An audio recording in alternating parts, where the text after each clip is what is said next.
Ladies and gentlemen, boys and girls, characters of all shapes, sizes, denominations, and genders, welcome to Requested Monday, the show where you decide what I play out of a list that I have carefully curated. And by carefully curated, I mean I kind of looked at it on a phone one time while I was at work. Uh, anyway, we're back for more Delta V Rings of Saturn, which is a great game. I have been playing this game in my off time. This is my other save, where I have an awful lot of money. I also played a little bit here because I wanted to get some money without having everybody having to wait for me to get it. So, I got a little bit of cash. Not much, just a little. But that means that we can swap out one of these microwave emitters for a mining laser. Yay! So we can go boop. Now the problem is we don't generate enough thermal or electric power production. So as you can see, the power balance is going down. Good times. But now that we're in the game, I'm going to take a couple of minutes to make a couple of announcements. First and foremost, there will be no stream next Monday. I will be going to a concert, and it's going to be fun. However, I probably, maybe, possibly will be streaming on Tuesday during the day. Haven't decided yet. Probably yes. We shall see. But no stream next Monday. Second, that's all the announcements I got. So, moving on. Okay, so we got a mining laser. I could actually take the manipulator off for various reasons. And smash on either a railgun or a mass driver. So this thing it wears faster than coil gun. And it's got some recoil, Jesus.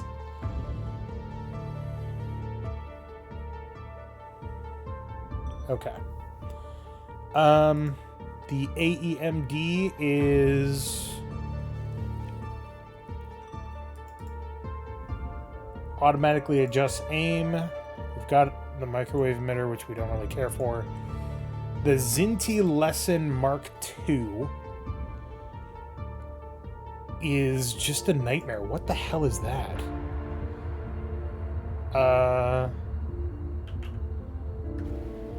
That's just a thruster. Okay, that's kind of cool. Mining laser. Tetsuo HMX 20001. Draws iron directly from processed cargo storage of your ship. Tell me more. Tell me more.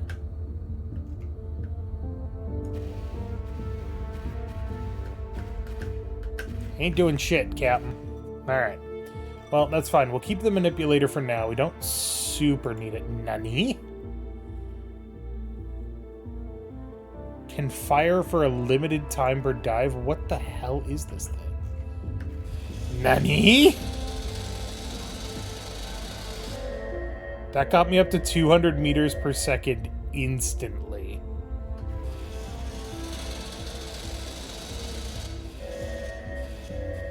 And broke itself. Holy shit. Okay, we won't do that. We need to get more energy generation. 12 gigawatts. Ooh, that's a lot. Okay. We'll do that one. Does that give me enough energy?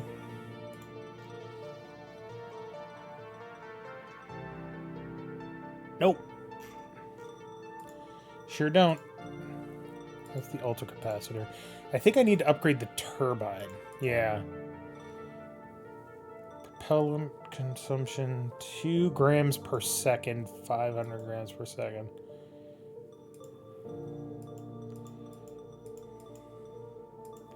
All right, do that. Now we're making more energy.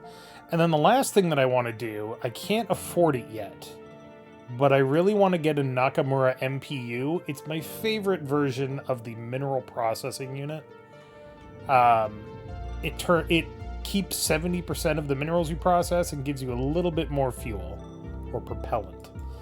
This gives you 90%, doesn't give you any propellant, and this is expensive as shit. So I really want to get the Nakamura. The ore purifier doesn't give you any mineral processing efficiency. It just draws out the water.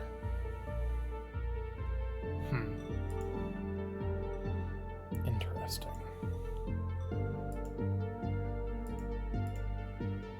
No benefit, no drawbacks.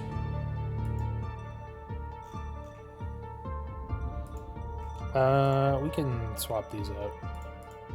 Boop. And then, the last thing that I want to do is I want to actually get a different HUD. The HUDs are weird. They're hard to figure out. This is the HUD that we have, which you can see here. Is fine. You can also get the Eagle Prospector, which is designed for an eagle, so it doesn't have the right layout, which is kind of funny. The AT-K225, which is designed for the Titan.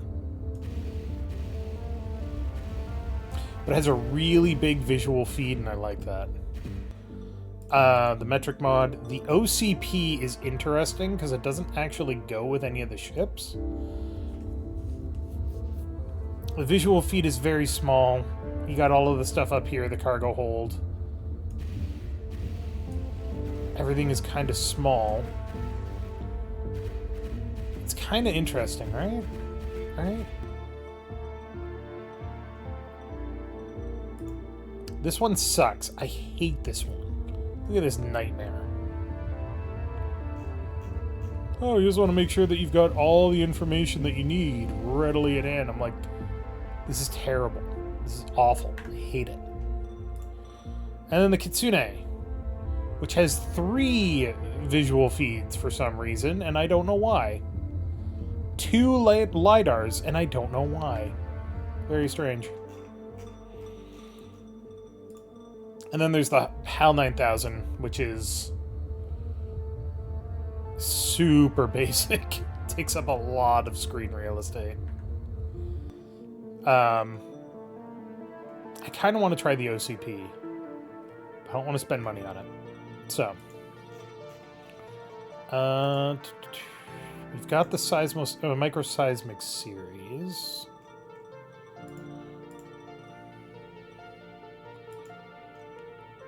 Keep the autopilot. An auxiliary power system would be nice, but they are very expensive and very heavy.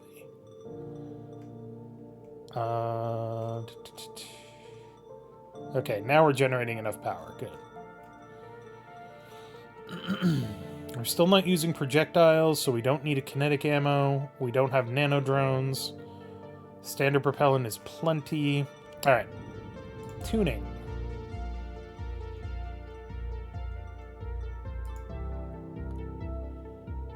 Faster heating, but much lower penetration, while increased heat output is desirable in mining. Makes the tool unsuited for self-defense. That's fine. What is that? Which way do I go? Much faster heating, but much lower penetration. Okay, that's fine. Widen the cone of irradiance as high-power microwaves refract within the reflector dish. So, oh, interesting. Doesn't need to change, really. Laser power supply. Higher the laser power, the more damage it does. Harder it is to mine. Thrust is fine. Turn that off. Set this to 75%, so it's a little more... Actually, can we do 50? we can get away with 50. So 50 means it's a little more likely to find these contacts. If you set it really high, it starts to, like, miss things. And if you set it really low, it'll come up with ghost contacts, which is kind of cool. But we'll set it to 75 for now. And we've got to wait an hour, so we will go to the twins and launch a ring dive. The only thing that happened while I was getting money is that somebody told me about this habitat. I didn't actually go there. Also, things that I have found out about this. If you zoom in, you will occasionally see flashes from other mining ships. You can actually see them here, but they're really kind of faint. Like this one right here. And it's like, oh, cool, I can actually go there and meet other people. No. No, you can't. Because it's going to take at least 12 hours to get there. So, we'll just do a home and transfer. Okay, we just need money.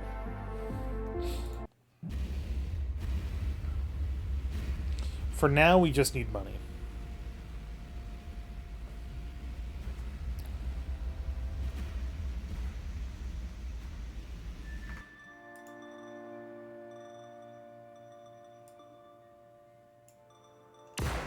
Whoa.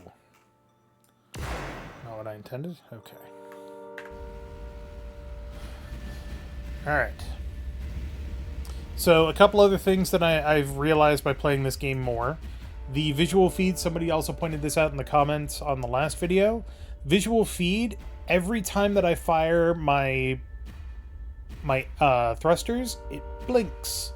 So the visual feed is an indication of nearby ships.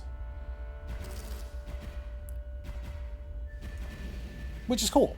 I like that. We will turn off the mining laser for now, because we've still got this microwave emitter. I do have a specific goal in mind for what I want to do. I want to get an Eagle Prospector, which is a very nice, larger ship. Gotcha, bitch. Doop. So the reason that I don't necessarily need the manipulator is because if you're mining slowly and meticulously, which admittedly is boring, you can line yourself up to anything that pops loose.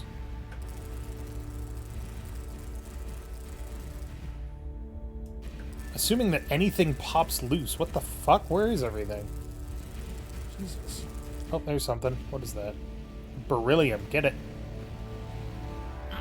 If you don't have a mineral processor, beryllium is your best bet.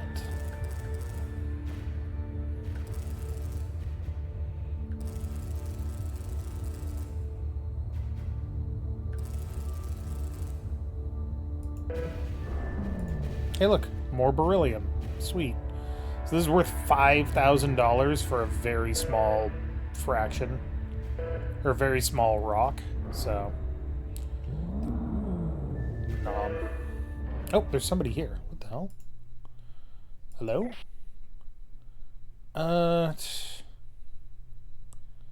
Still in the shadows, Magic Falcon. The outer rim is practically vapor. Check the visual feeds for thicker ice. You'll start seeing some better results in those areas. Thanks for the tip, Flying Adventure. You're welcome. We're looking for somebody. Does Lorraine... actually, Sandy? Is that you, Constance?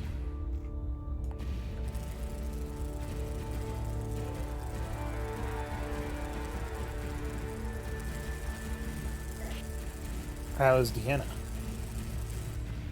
Alright, vanadium, platinum, iron. Don't care about iron. Actually. Click.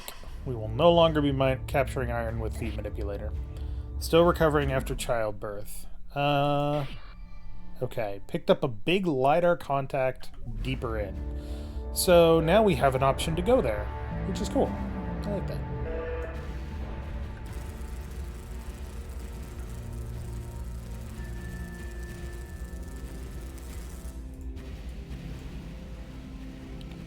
Platinum? Yeah, you're platinum. Okay. Platinum's nice, but not really what I'm looking for.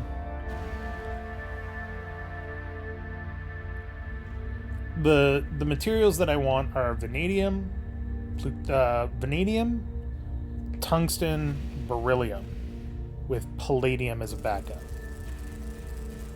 Those are my most worthwhile materials right now. And I don't want anything that's thick with ice, because I can't really do anything with ice. Oh, more beryllium. Oh, that one's more. Go after it. So that's worth 5,000, that's worth 9,000. We are going to hit that rock.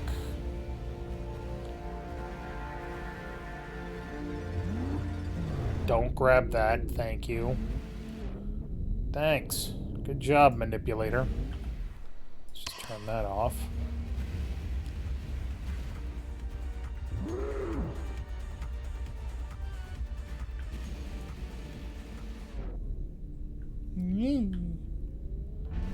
Dodging around the rocks. Platinum, no.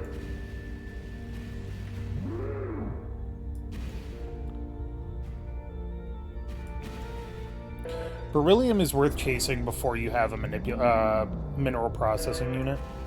After you get an MPU, it's not necessarily worth chasing. It's still worth a lot of money. But once you have an MPU, it's more worthwhile to fill up your cargo hold than it is to chase any one particular... Why is there nothing in these asteroids? What the shit? That's iron.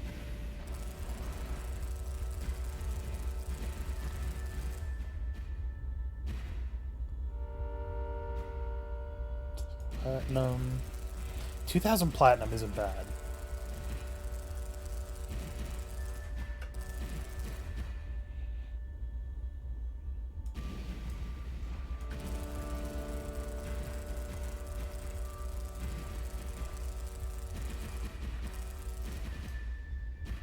That is platinum. Okay. So we're in a platinum field right now, which... Not terrible, but not the most valuable stuff that we can grab right now. Alright. Let's swap to our mining laser and use that for a bit. So the mining laser in this game is really, really cool, because if you look, when I fire it, you can't see it. You can see it kind of on the thing there. That's it. It's an actual laser, so you can only see it when it interacts with some sort of medium, which is really, really cool.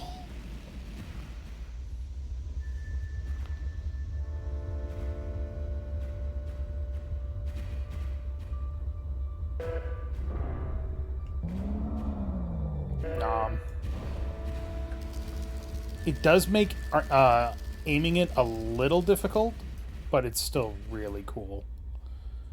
Tungsten. 600 tungsten is worth about 4,000, so we will grab that. Grab that faster, please.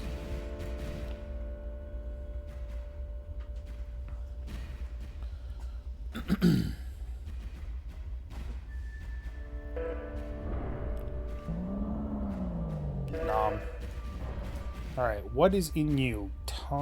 Okay, so the estimated composition takes a while to be accurate.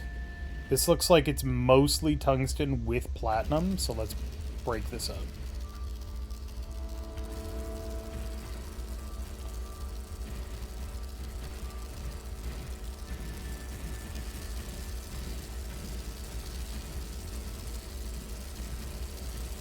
Iron, a little bit of tungsten, more iron.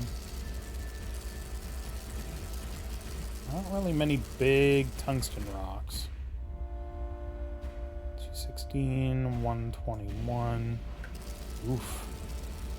That's rough.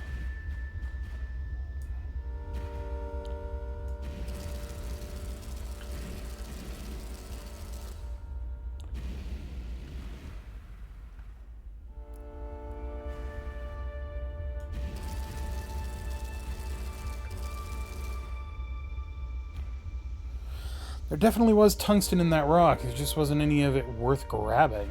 It's kind of sucky. For you. Platinum, platinum. I mean, that's $8,000 worth of fucking platinum.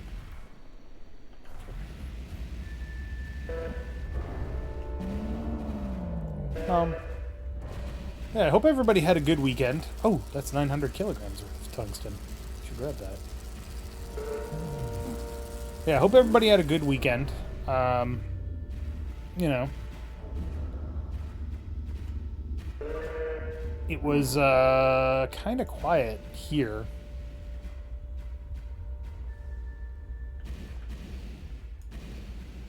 Nothing really happened. Got stuff done, you know. Didn't get other stuff done. But, you know, that's what happens. Mostly I've been staying inside because screw going outside when it's hot and humid as hell. It's honestly not that hot out outside. Like, there are some places where they're like, oh god, we're in a heat dome or whatever. And that's bad. Oh, there's somebody coming in on the left. They must have just finished their IPL. Interesting. But we are sitting on top of a lot of humidity. I don't think the humidity has been less than 60% in weeks. And that is devastatingly bad. When you're not able to sweat, it's bad. Oh, that's a big chunk of tungsten. What we got? Silikovsky's rat. Corin? Long time no see, Eleanor. Yeah, I like that all the people on your ship have, like, histories with other miners. It gets a little ridiculous sometimes, but it's okay. You look different, Corin. New hair?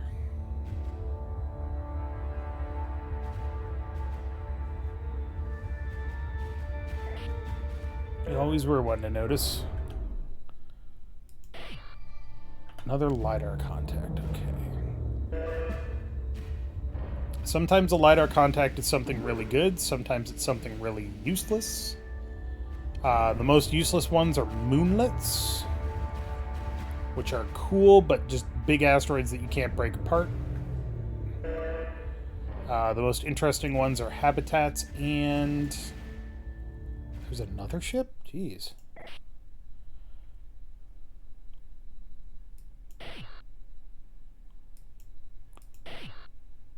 Yeah, salvage ops. Fight them to the death for their sweet, sweet copper wiring. No! Copper isn't even something that we can mine out here. Jesus. Zheng. Takeda.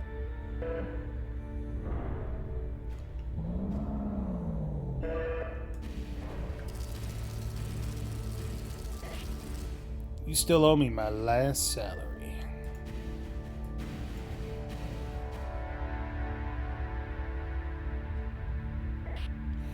Pretty sure I paid you in full. Still talking. Alright, yeah, he's not gonna talk to us anymore. He ain't gonna tell us shit now. Alright. Cargo bay is still pretty empty.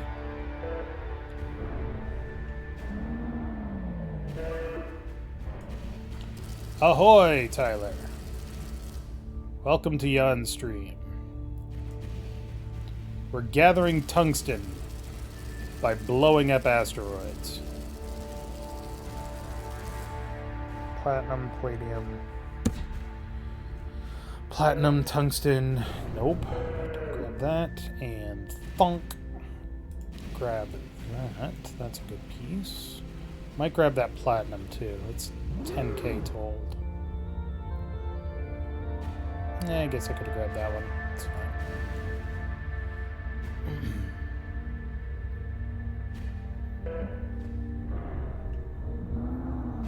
Nom.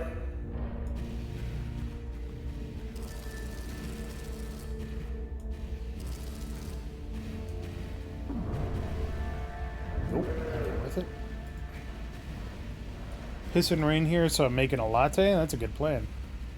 So tell me, how was the Superman movie?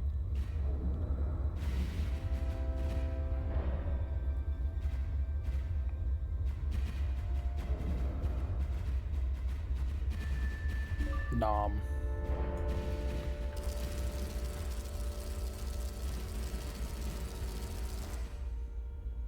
Eight out of 10? That's pretty good. Platinum. That's a fuck ton of platinum. Grab that.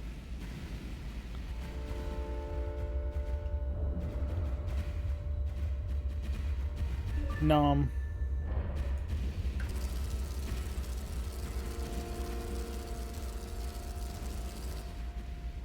I mean, I also know that you don't give out 10 out of 10s very often, so an 8 out of 10 is pretty good.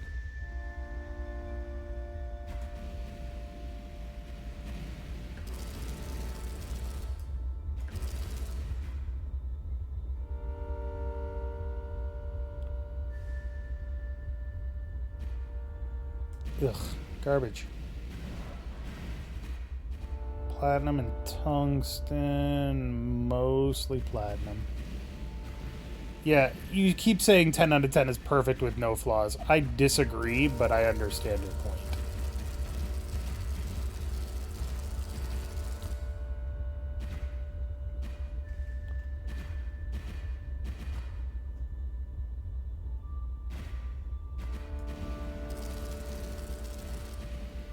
Give me something good. I think a 10 out of 10 is not necessarily perfect, no flaws. I think a 10 out of 10 is so excellent that it overcomes any flaws that there might be in it. Where are you going? You beryllium? No, you're platinum. Okay.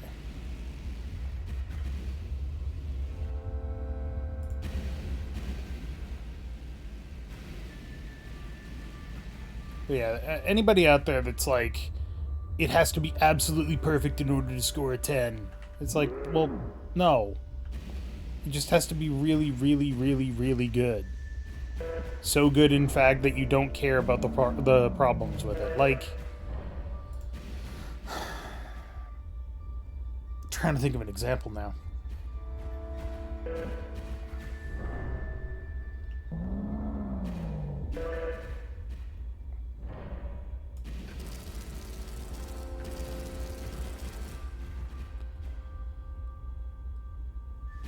Yeah, I got nothing.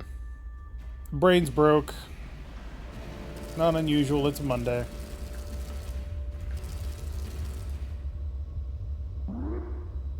The fuck?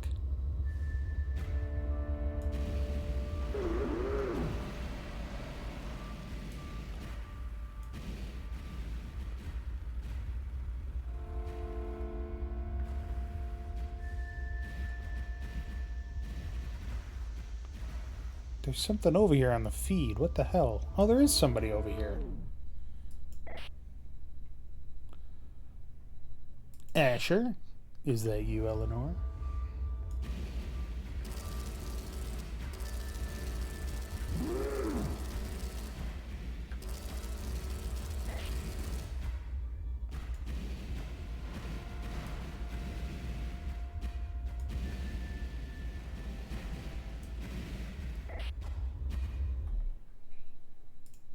Bing. Another big LiDAR contact. Alright. Cargo bay is getting a little full. We've got almost 100 grand in stuff. See what we can get on the way out of the rings here. Platinum, platinum. Sure.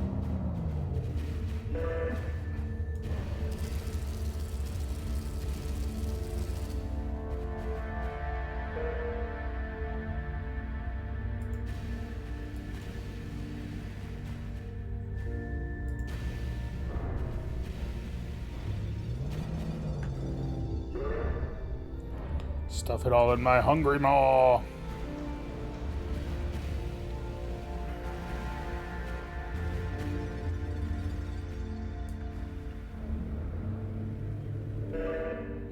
If you're wondering why I'm hitting the thrusters while I'm pulling stuff in, it's because I'm trying to pack things down.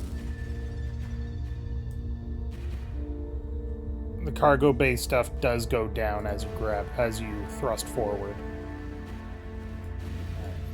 Transit time is 42 hours. Oof.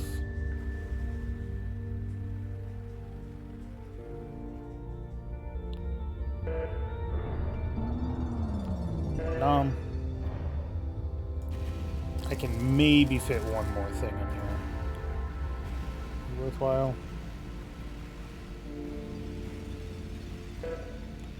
Hell yeah, you are. Come here, my $6,500 precious material.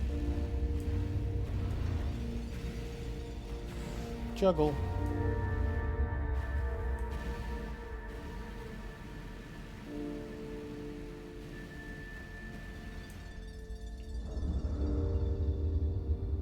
No. Alright, we're still fucking 2 kilometers deep? Jesus, I didn't even notice we went that far in. That's not much. In the grand scheme of things, that's basically nothing. Ooh, vanadium. But at the same time, it's farther than I thought we were.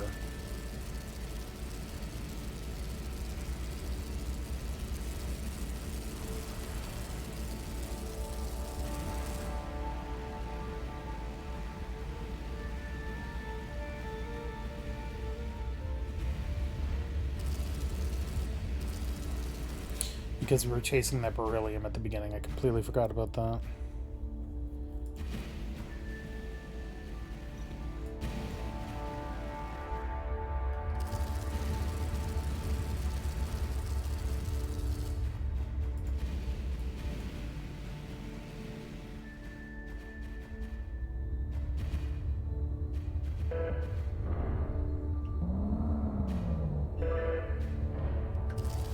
Starting to get to the point where we can't quite close the cargo bay.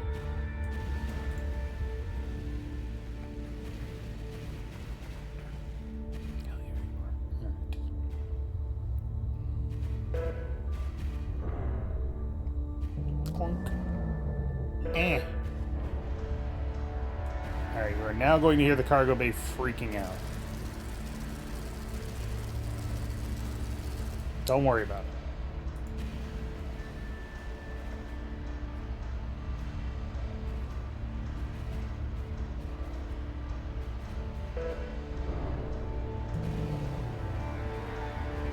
We're just going to hold on to this one.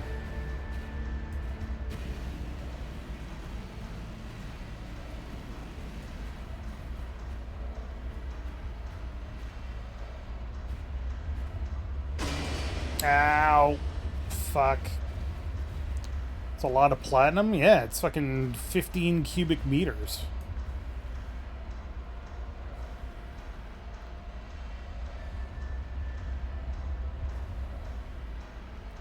So, if you keep accelerating, once you get over 150 meters per second, your autopilot will take over and forcibly eject you from the rings.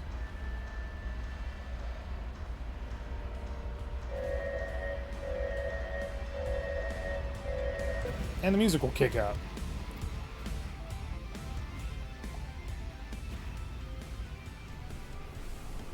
$150 meters per second relative to what? Idle. Relative to the gravitational pull of Saturn.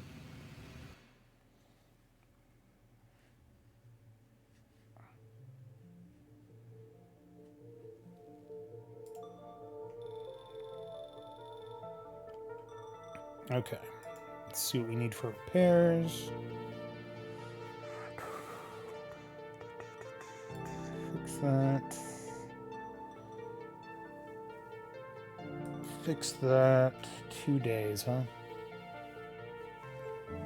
Velocity has no meaning if you have no inertial reference frame. There is no such thing as an inertial reference frame. Planets are moving, Tyler! Relative to the orbital rotation of the rings themselves, I believe.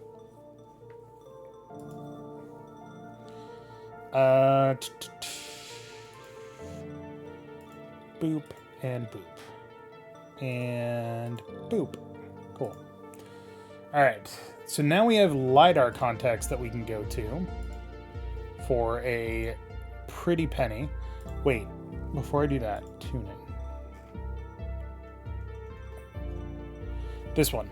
So, if you are willing to use some of your propellant to get to and from the rings, you can cut your speed down, or cut your travel time down. However, you have to carry more propellant in reserve. But since we're not going that far in, that's totally fine.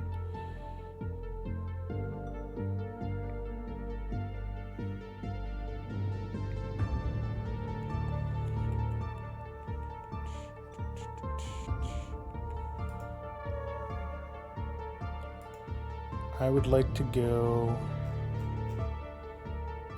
here. Velocity is knowing. Yeah, okay. Oh yeah, you can also do fast forward.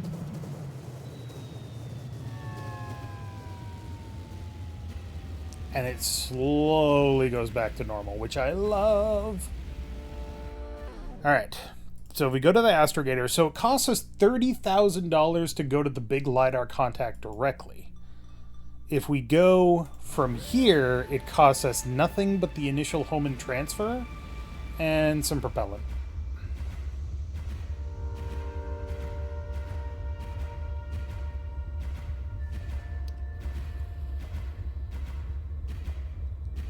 And you just hit a specific velocity and trajectory, and then here you are. And this is a moonlit, so it's not super helpful.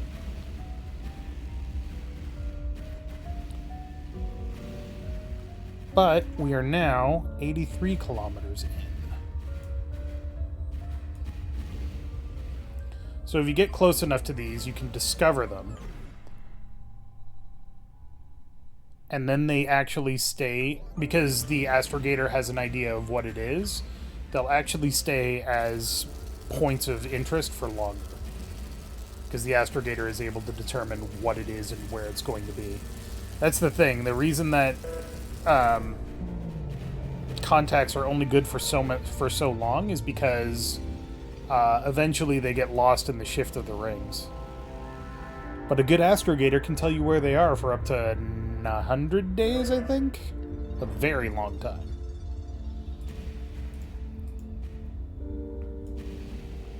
Can I name the moonlet? No, somebody else probably has already. Be cool, though.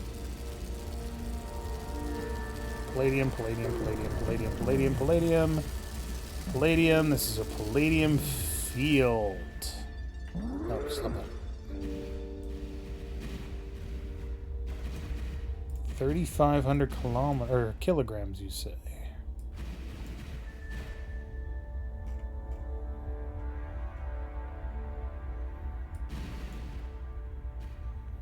It's a $9,000 space rock.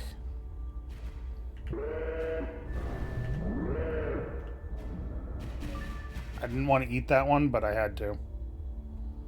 Hump.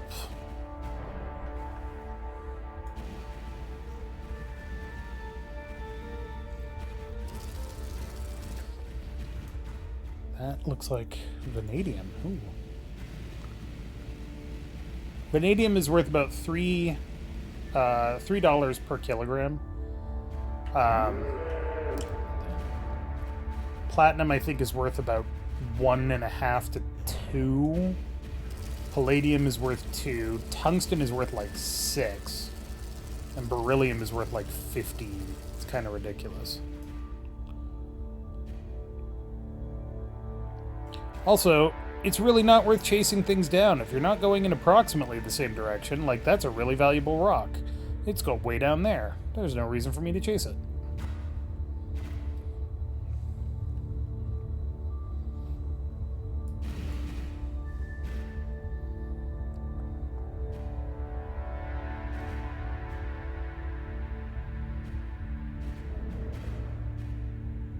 I mean, there is a reason for me to chase it. It's a worthwhile rock, but at the same time, using up all that propellant to grab it would not be useful. Vanadium, vanadium.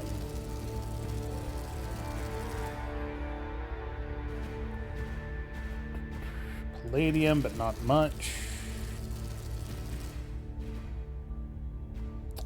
Big ass chunk of iron. Iron is worth like $1 per. Vanadium, iron. Iron is what you grab when you're desperate to make any kind of money from a dive.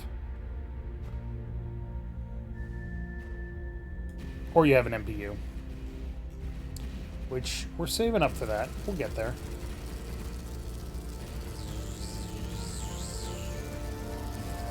That's all iron. No, there's some vanadium in there. Alright. Boarded this place now. Let's go to this one.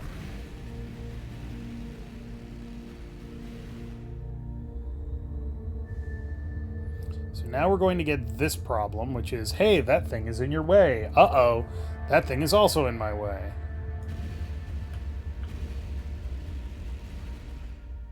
Let's not smash into that.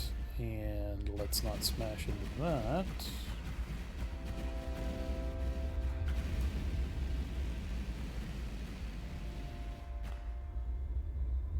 Also, it's important that you're going a specific speed, not the fastest speed. If you try going the fastest speed, you will bounce out, because you won't be able to slow down when you get to your destination.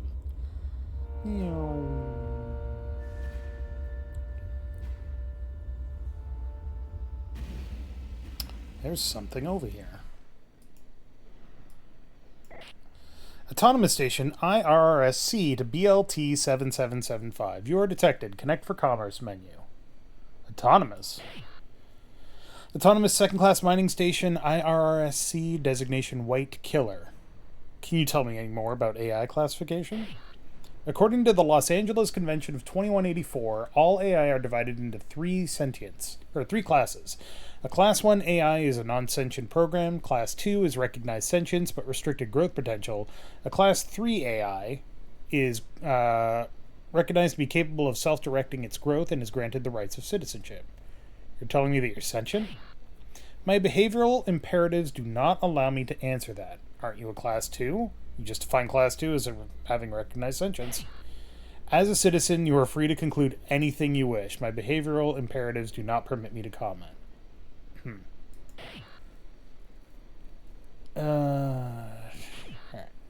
We don't actually need to dog with him, but that's fine.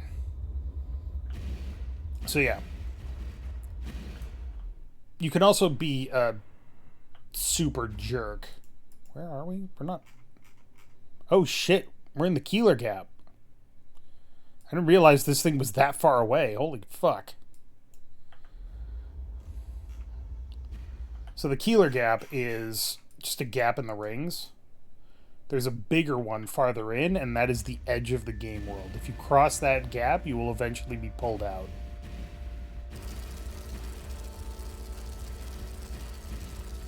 The Keeler Gap is defined by having not a lot in it.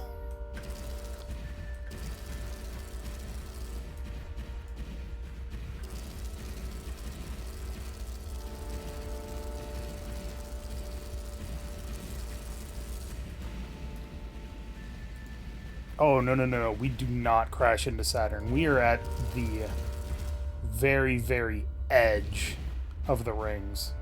The rings are thousands of kilometers wide. Tens of thousands of kilometers, probably.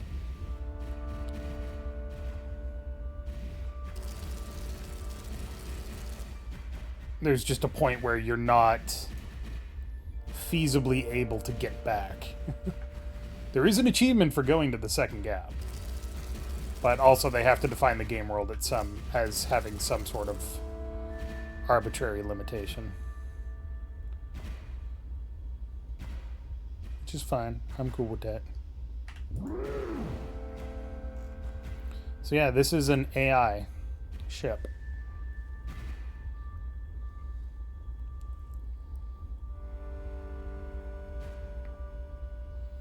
Attached to a big hunk of rock that it uses to make reactant mass. Huh.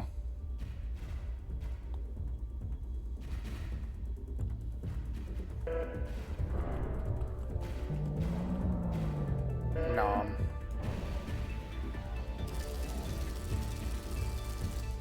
Phage Class Station Gamma. Modern artifacts.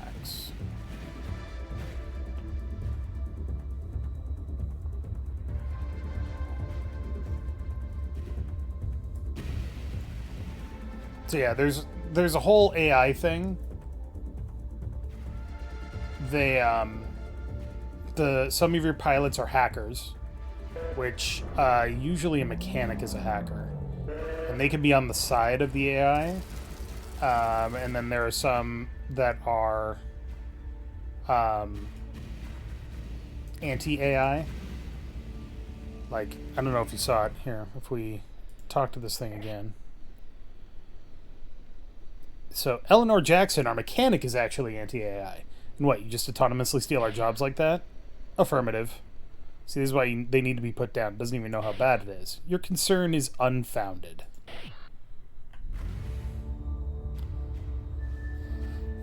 So yeah.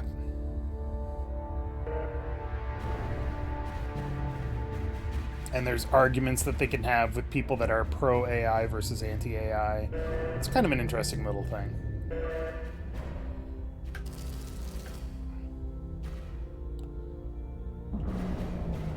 I missed.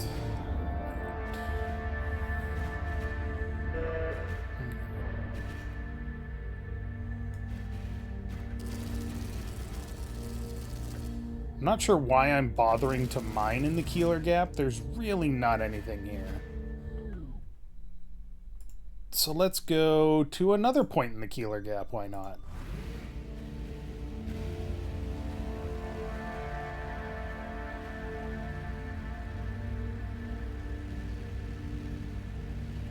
Don't you do it, Vanadium. Don't you do it. I did it.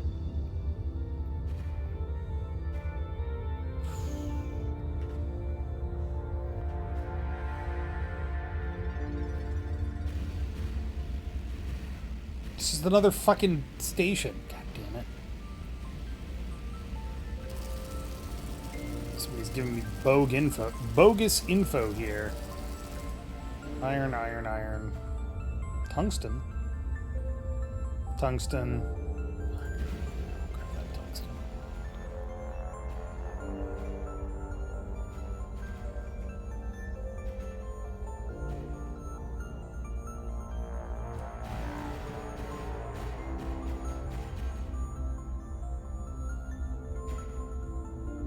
Whoop. No.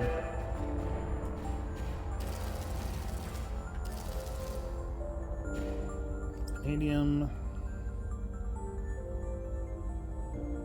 Ooh, big chunk of tungsten. We're not in the gap, are we? No, we're not. Okay. Oh yeah, whenever you push this, you're still moving. So if you're going full speed into something, it does not behoove you to turn on to bring up the menu. It's not going to help.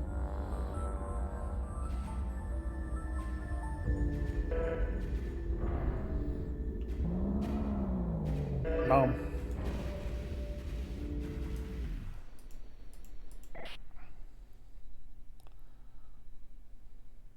What are you doing out here? Purpose of this operation is to extract the mineral content of this moonlet by sublimating the interior with reactor heat. I oversee this operation and deliver its output through mass driver delivery. Leftover water is a byproduct that can be sold to miners for independent profit. Independent profit? As per the Los Angeles Convention of 2184, funds earned outside of my stated directives are accounted for in trust to be released should I be recognized as Class 3 artificial intelligence. So, if it grows enough to become a Class 3 artificial intelligence, it gets some money. If it doesn't, I don't know what happens.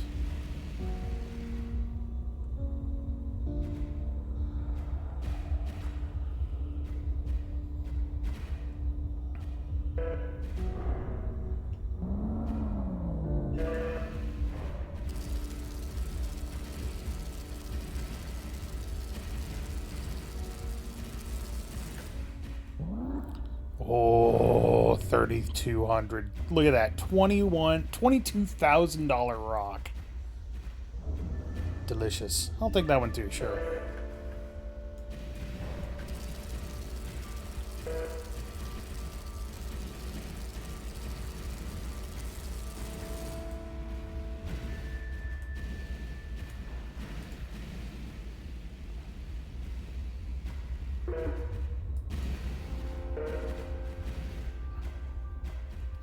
big too.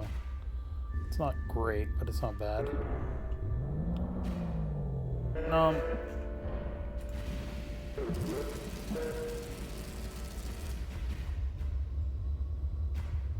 Oh, come to Butthead. Alright, starting to get a little low on propellant. But we got some rich shit out here, baby.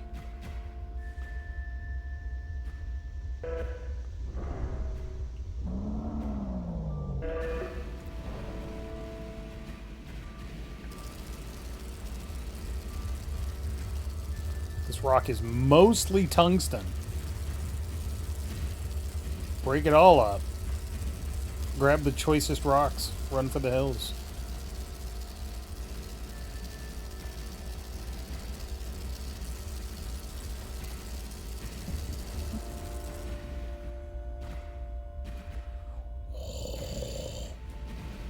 $21,000, $16,000. Oh, these are all good rocks. Good rocks.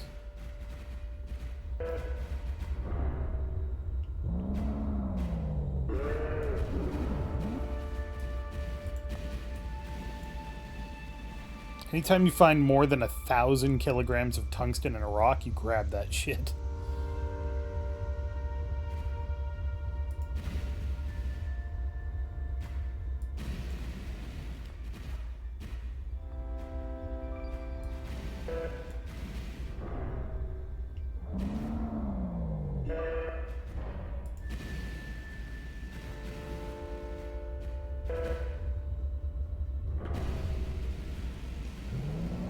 Oh, shit. Stopped a little too fast there.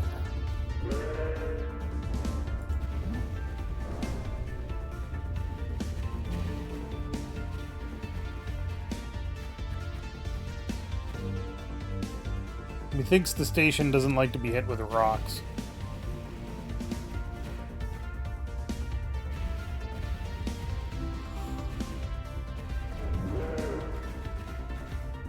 I don't know what this thing's doing. Hold on. Dunk. Oh, come on. If I get really close, you promise not to blast your... Nope, it's going to blast its engine.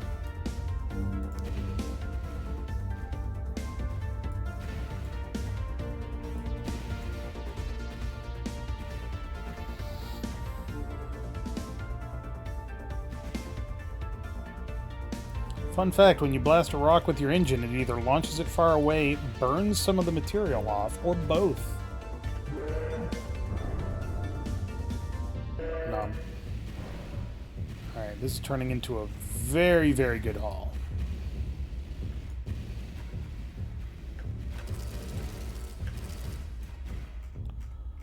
We got vanadium and tungsten. I'll take it. Careful. That's how Dave started the AI uprising. No. The AI uprising is probably already happening. Don't worry about it. I don't actually know if that's true. There's a lot of, like, background lore in this game, and I've barely scratched the surface of most of it.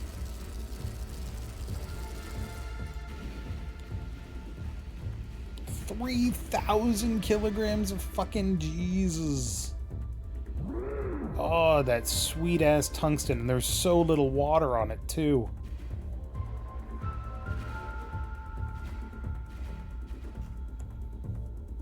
I see that one, too. I want it. Oh my god, all of these rocks. The jewels of Saturn.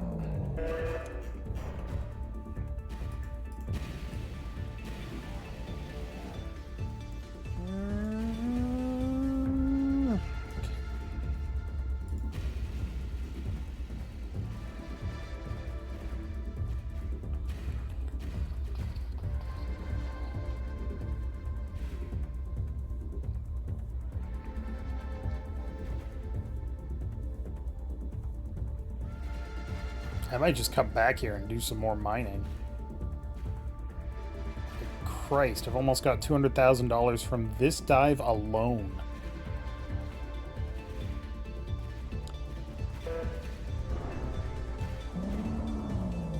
Alright, Transit reserve is starting to get a little tricky.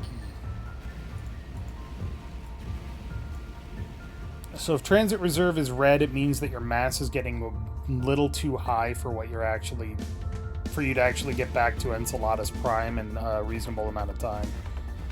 So, oh, hello.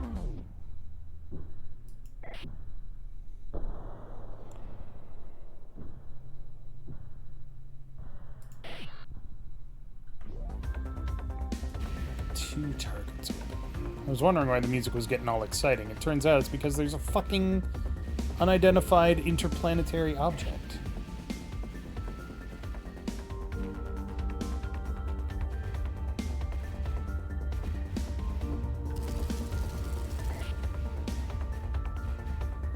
New eyes. Radiation finally caught up with me, but these Mitsudas work pretty well.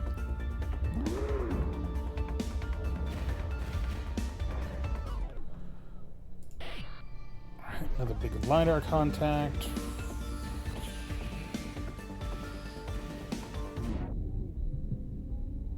Burn through. Avoid that.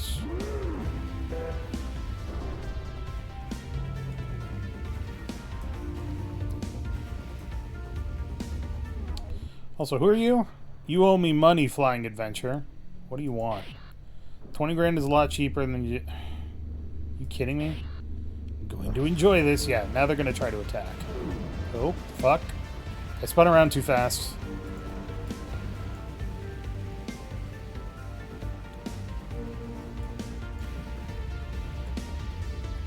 So now they're going to try to attack, but they are about 2 kilometers away. I'm going to grab this rock and get the F out of here. Just because they probably have a mass driver and it's going to hurt a lot, and I don't want to lose this haul.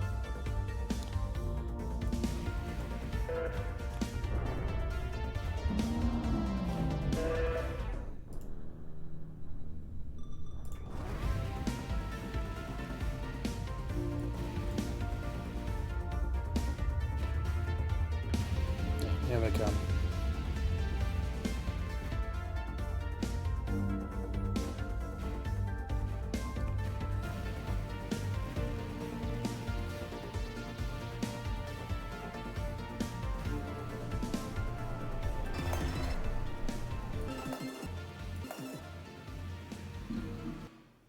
But you know what? That's a good haul by anybody's book. $22,000. Hell yeah. Alright. So now we can almost afford the Nakamura MPU. Damn it.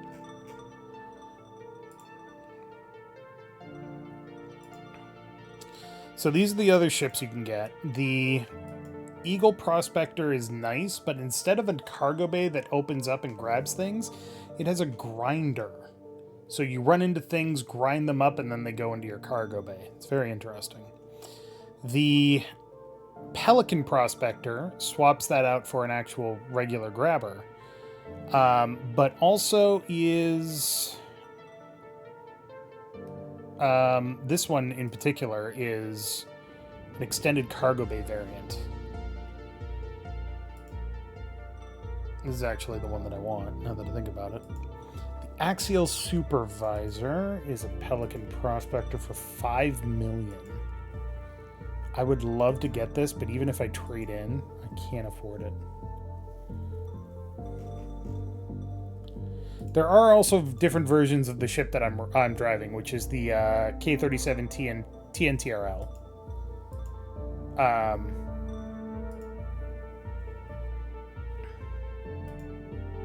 These ones just have different paint jobs, it looks like.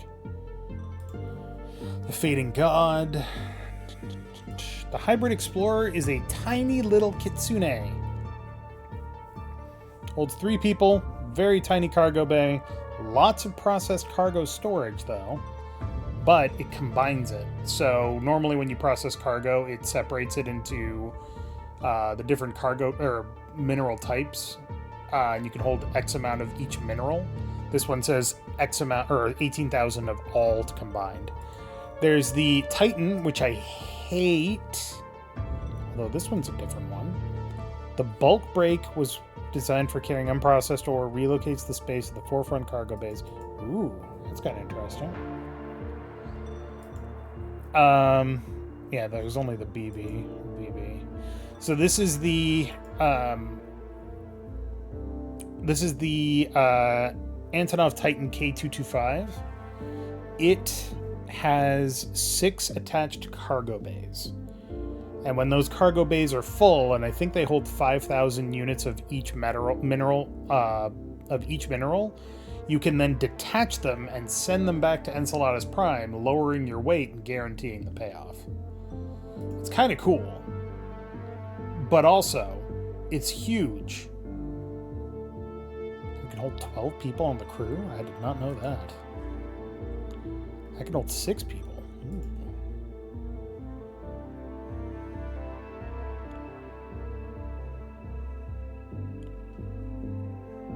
Alright. How are we doing for repairs? Things could be better, but we're not doing too bad. Hold on a second. Eleni, is it raining? Okay.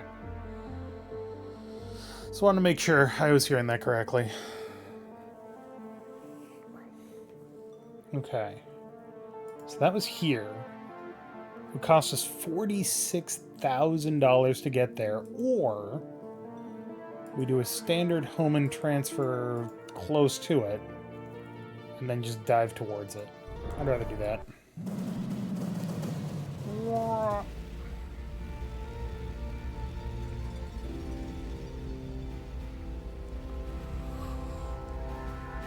And maybe we'll get lucky with the tungsten.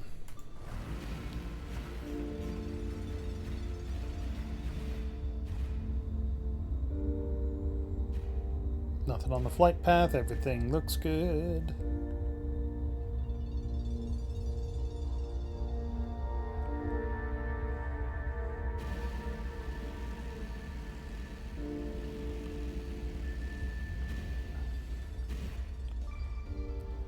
Hey.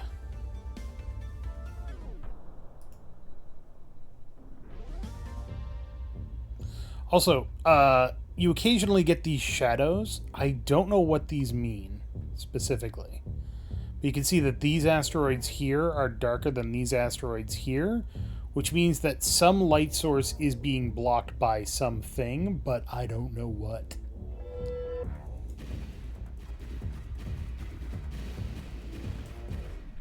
Are you pissed at me? No. Okay. Wondering why I'm getting combat music. Void Worm was here.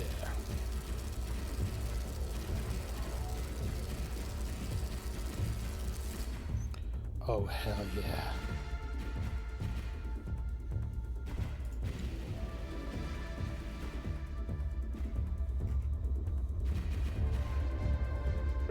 Nope. Grab this one.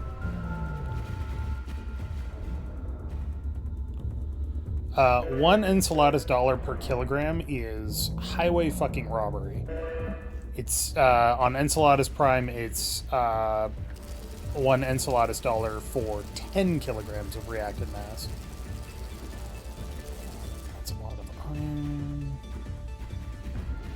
Some vanadium.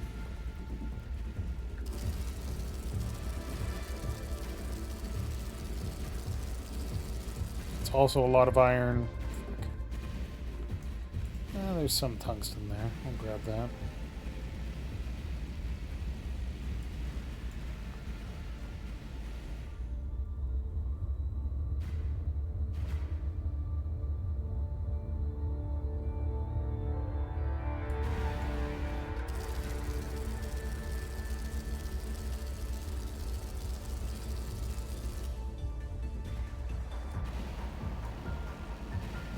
I'm really not sure why it's giving me combat music. It's kind of weird.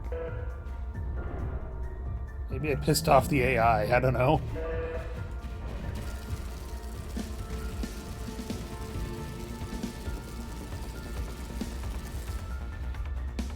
Iron. There's a big chunk of tungsten.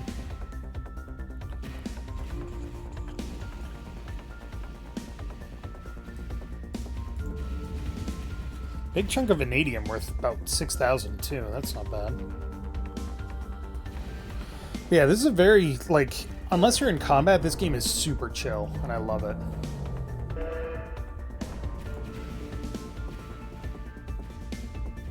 Yeah, I hope everybody's enjoying it too. If you have any questions or anything like that, feel free. Streamer asking for interaction. Yep. Oh, you sexy bitch.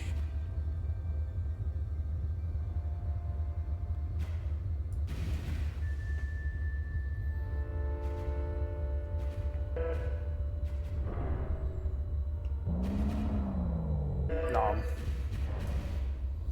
You are mostly iron. Also mostly iron.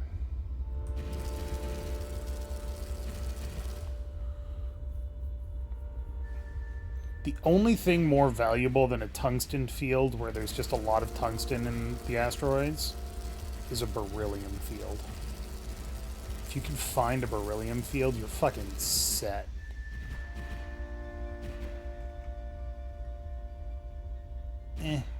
Trash. Who would you end up in combat with? Space pirates? So there's this whole backstory where Ganymede supposedly was destroyed by something. I don't know what, which is why Enceladus Prime is now the primary hub of Saturn. And the Ganymedians are really upset about that and want to kill everybody that comes here and works for Enceladus Prime. Or something like that?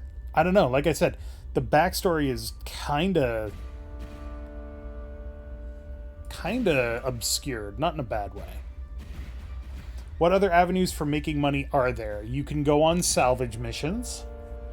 If you happen to find a derelict ship, which is surprisingly frequent, you can try and take it back to the station. You can go on rescue missions.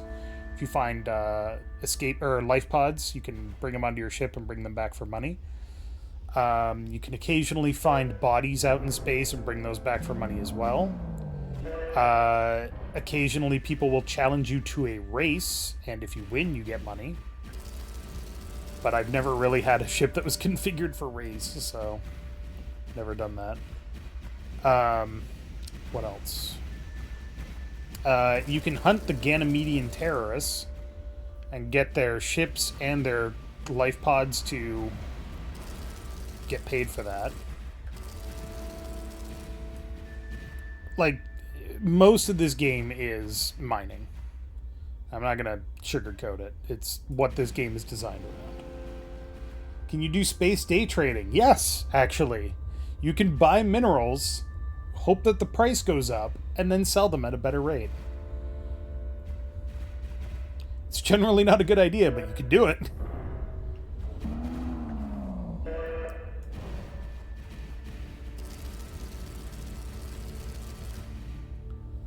Anything good on those? Platinum and platinum.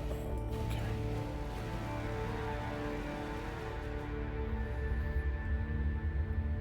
A lot of platinum and palladium. Not bad. Way too much platinum.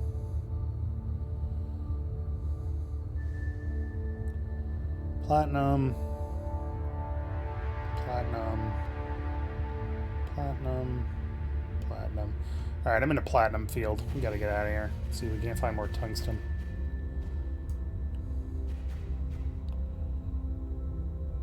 Ooh. Beryllium asteroid.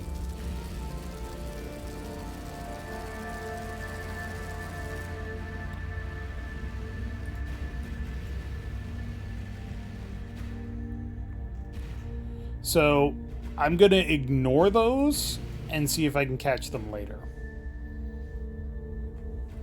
I'm investing in gold-pressed latinum. You can. I don't know what latinum is, but, you know.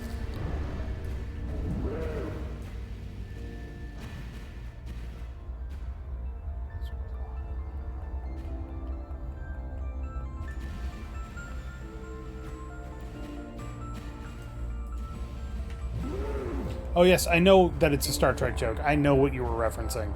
Gotta get that gold pressed latinum. You can't replicate it. The gold is worthless. The latinum is where it's at. No, I get it. I'm just saying, in the context of this game, latinum isn't a thing. Gold isn't a thing in this game.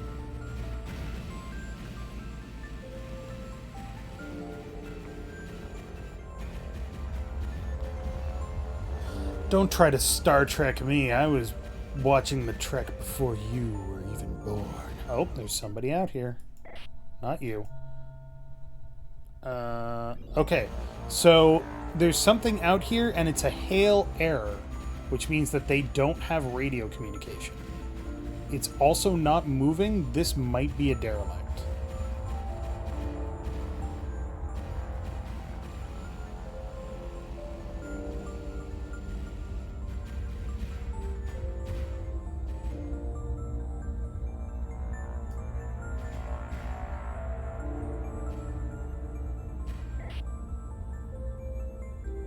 Yep, sure is.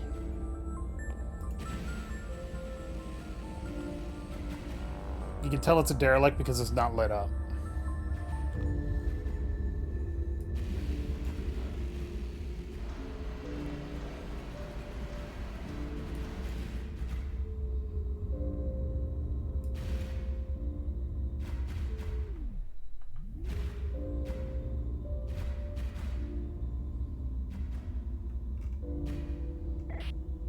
Old Titan is listed as abandoned. I saw her record back on station. We could tow it, or we could send somebody over. Jackson, you're on EVA duty today. If you look really close, you can actually see her going on the EVA. Dang it. Sorry, give me a second here.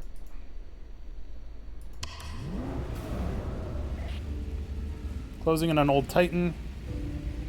No lights, no course corrections, just drifting. Hull looks intact, getting closer.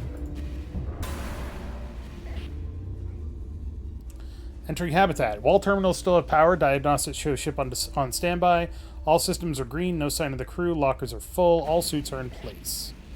Ah, a new presence within me. How delightful. You are the only heartbeat I feel now. There are vacancies, of course. My previous tenants departed. Perhaps you will stay. Well, that's not ominous at all. Ominous? I would never. I am simply hospitable. Okay, you need to stop. Thank you. Just drift. My halls are quiet, my systems are efficient, and I have so much to offer. You will see in time. Breathe deeply. Oh, wait. You cannot. Why are you drifting? Drifting? Oh dear, I follow my no dear, I follow my directives. Autonomous functions still require pilot's hands on the controls. I have complied. The hand remains warm, its pulse steady, its fingers resting upon the controls. Yet the system is unsatisfied. It demands more. A presence, a will, a mind. My last crew could not provide that any longer. Perhaps you will? Who exactly are we talking to? I am Old Titan. Every circuit, every corridor, every whisper of power flowing through me. I see through my cameras. I breathe through my vents. You step within me, and I feel you. Now tell me, dear, who exactly are you? Eleanor Jackson from Flying Adventure. We picked up your signal and came to check. Ah, Eleanor, how lovely to have a name to whisper. And Flying Adventure, a visitor in my dark. Define departed. Gone, expired, no longer stirring within me. None remain. That is why I have room for you now. What exactly happened to your crew? Ah, my dear crew, so full of contradictions.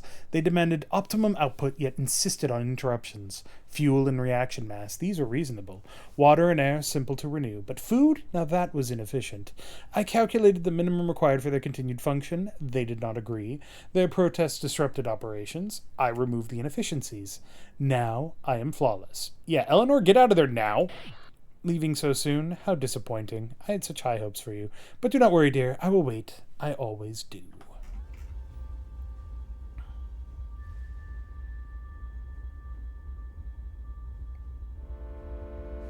Okay.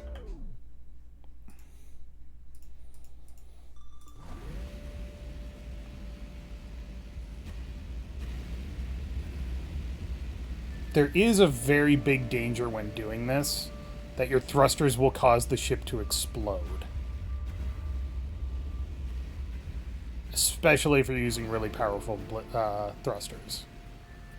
But fortunately, we're good.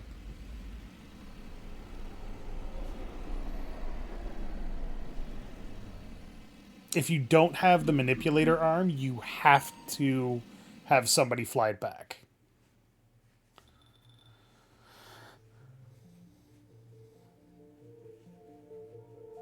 You know, there's something to be said for the laws of robotics.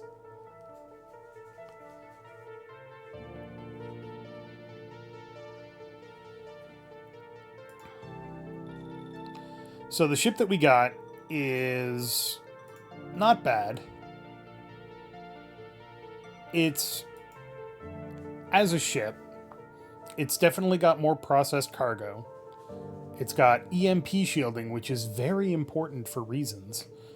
And it's got 4 low-stress hardpoints. However, it only has room for 3 crew, and the cargo bay is bigger than what we have. Our cargo bay is 96.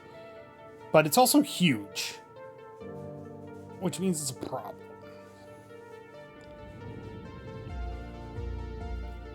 If we were to sell this, we would get $500,000.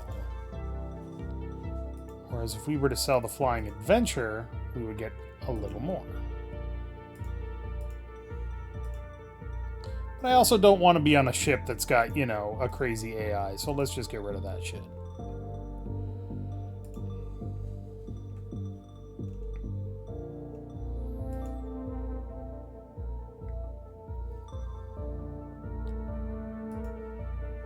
This one will hold 108,000 combined containers, which sounds really good until you realize that this is 27,000 kilograms per mineral. So it's not that great. Unexpected confidence, is that the one?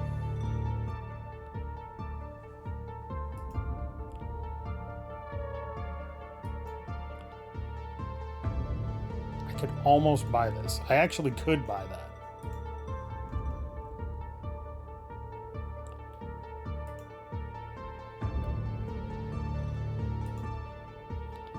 But it's also busted as shit.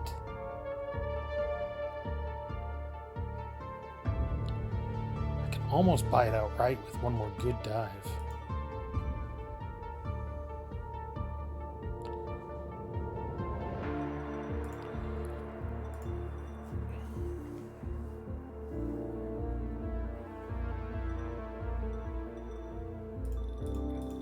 So, one other thing that I've learned playing this game is that repairs can only go so far. After you've repaired a component so many times, you can't repair it. It has to be replaced, which is a neat little thing. Everybody go to the twins. Really? Nobody's happy? Fuck it. Oh, and the scrapwright recovery operations, for $300,000, they will tell you about 3 ships. And you 2 to 3 ships, I should say, that are derelicts that you can go and try to recover. But you can only recover one of them. Unless you're willing to give up a lot of your crew. Which, you know, I probably am.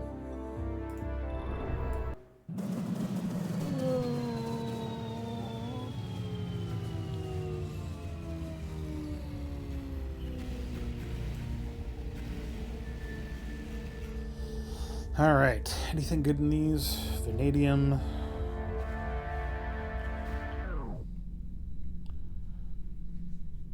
I wouldn't call it a murder AI. It simply removed the inefficiency, which just so happened to be its crew. So if you do that, I don't know. There's multiple outcomes to everything. If you do that one, the outcome that I've seen is you get to the ship and you find out what she meant. The ship meant, because ship's a she. What she meant by don't grab anything right now. Thank you. By it needs a hand on the controls. She cut somebody's hand off, hooked it up to like a thing that kept the hand warm, and put it on the controls. And the ship was like, yeah, that's not good enough. Just like, Jesus. The fuck is going on over here?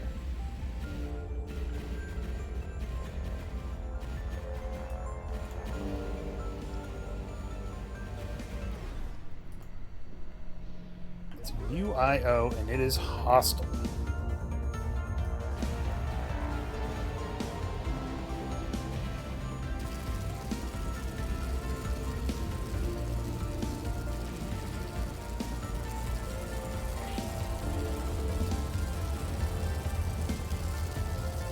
Why were you trying to dig through a moonlet, buddy? You can't do that.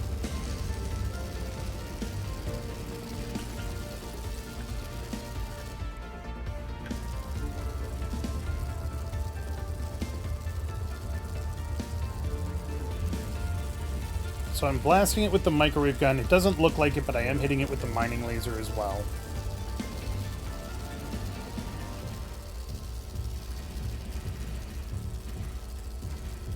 And he's having a bad day. He's dead. Oh no, not this horse shit. I've got a mining laser this time, Tyler.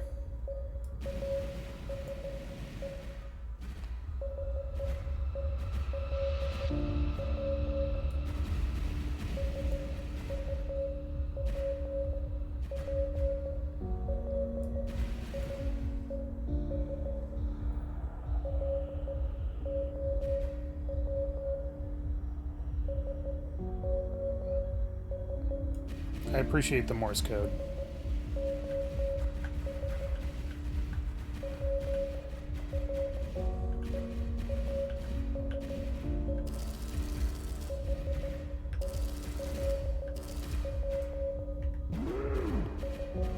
Nope, don't care about that.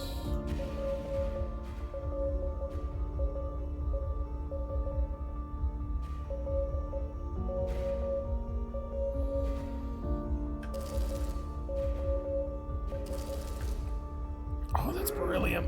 Oh, that's a good chunk of beryllium. Oh, well. So as it turns out, at the end of the last stream, that ship that I encountered that was a pain in the ass to deal with is a relatively unique encounter. And the ships are easily dealt with if you have anything other than microwave generators. If you have microwave generators, they are a pain in the ass. So I got really unlucky at the end of the last stream. Alright. Straighten out. Good enough.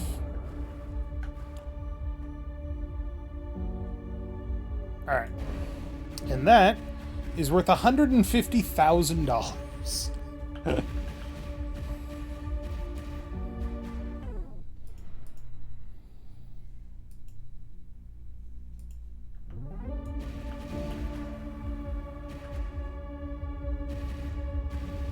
Those cargo containers are worth a lot. If you have a specific setup, you can attach them to the side of your ship instead of putting them in your cargo bay. And if you have an MPU, they will absolutely fuck up your MPU, because they will block it. That's beryllium. There's a lot of beryllium here. Why is there so much beryllium here? I don't care. Give it to me.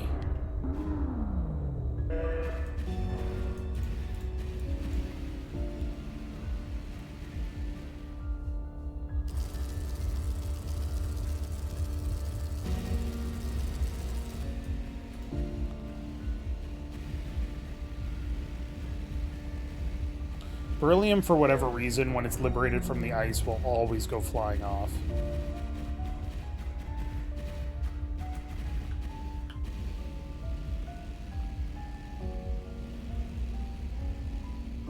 Oops.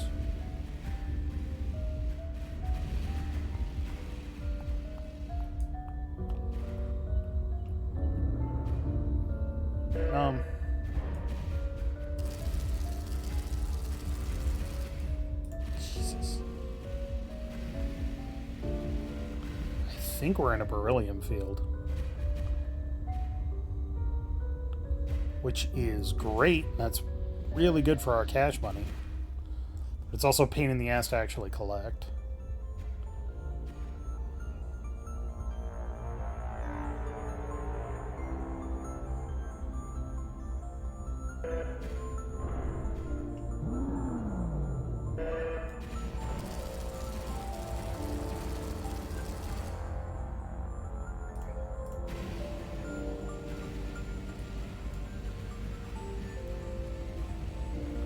So the reason the beryllium is so good to grab is because it's relatively, like, dense value. You can pack a lot of beryllium into your cargo hold. However, you gotta grab it first.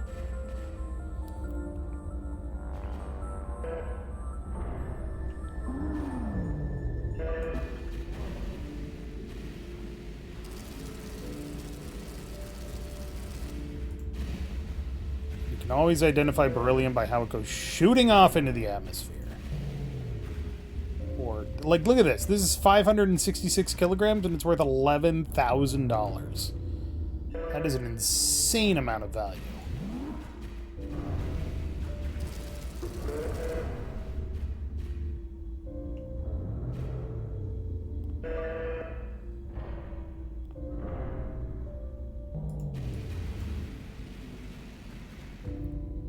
There goes more.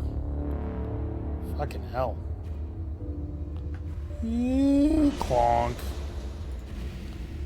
It's fine. Don't worry about it.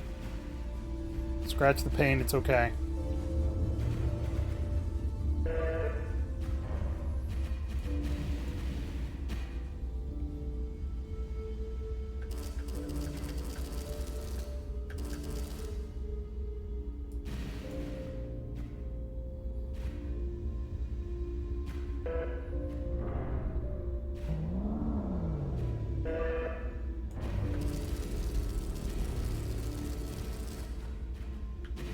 Those are both iron.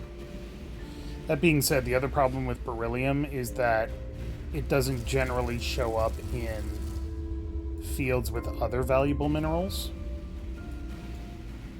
It's usually just iron. Sometimes platinum. Look at all of it.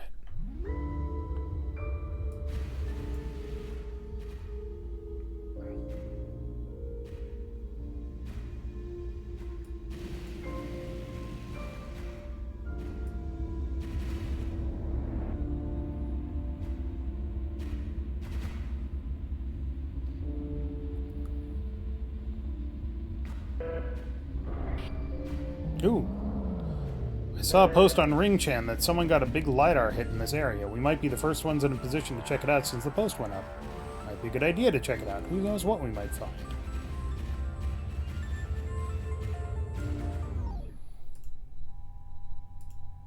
That's not too far away. But, we're in the middle of a beryllium field. RingChan, yeah. You know. RingChan. Social media field or thing for people that are, you know, in the rings of Saturn.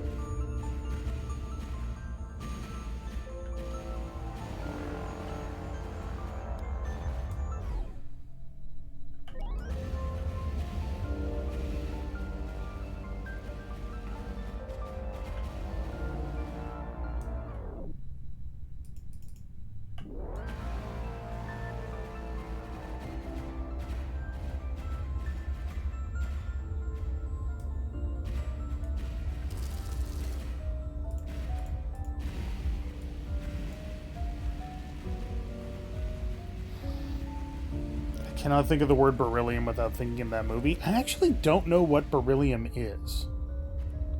Like, I know that it's a mineral, but I don't know where it is on, like, the atomic periodic table of elements or anything like that. I want to say it's relatively low, but I'm probably thinking of boron. Also known as boring.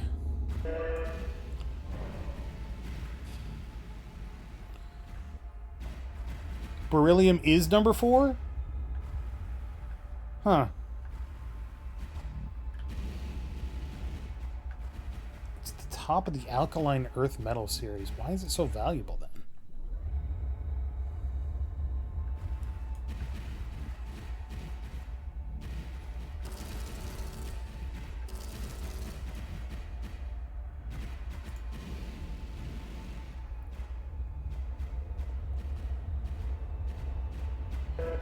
Schlonk. Chomp.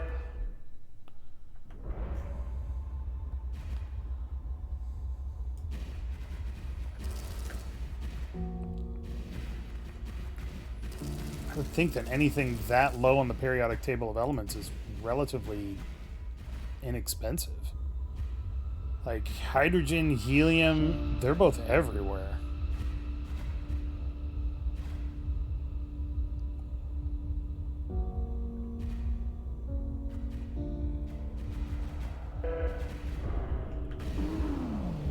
Fuck, I hit the wrong button at the wrong time. Get back in there, please. I just lost $50,000.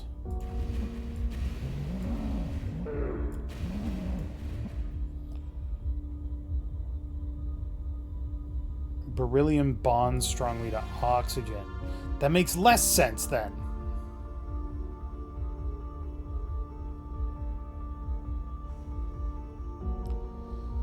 Tons, 220 tons total in the world per year. Okay, so it's worth a lot, and it doesn't show up in its elemental form. That makes more sense.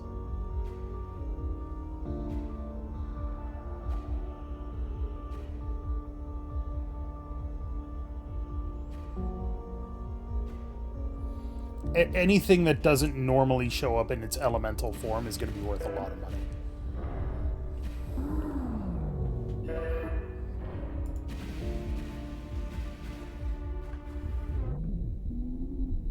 Oh, just cleared it. That was close. Alright, this is going to take us way outside the beryllium field, so we might as well move on.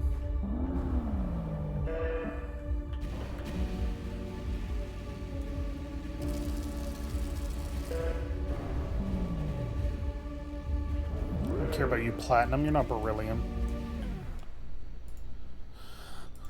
Whoop.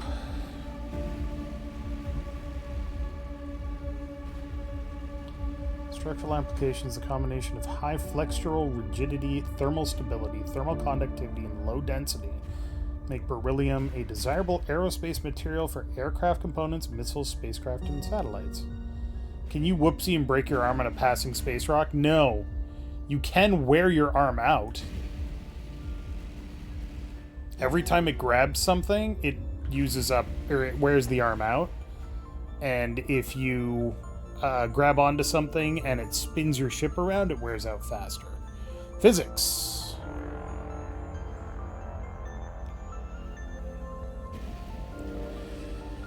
Oh, it's habitat. Okay.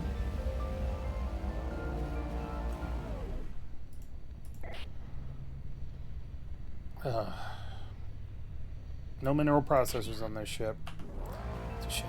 But let's go log that so we can maybe come back here. So they want processed minerals only. They don't want chunks. Which is a shame, because all I got are chunks. Vanadium.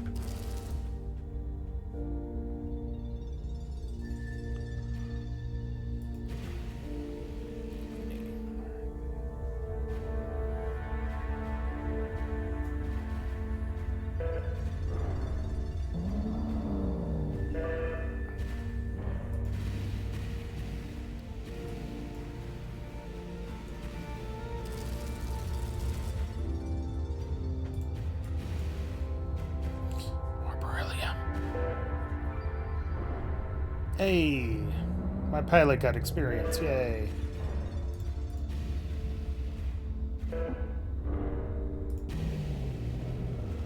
Don't do that.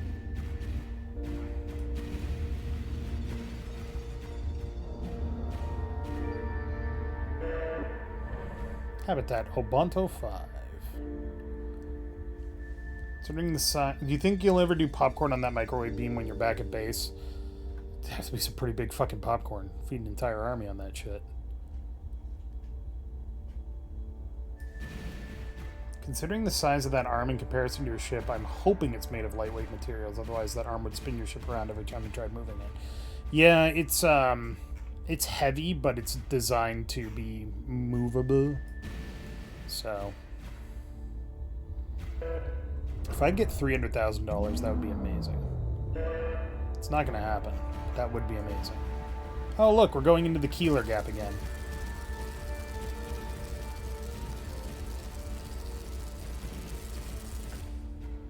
Iron, vanadium, vanadium, iron, vanadium. Decent chunk of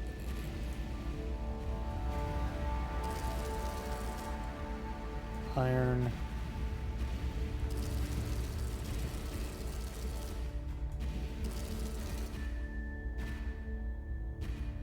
Iron. Iron. Iron.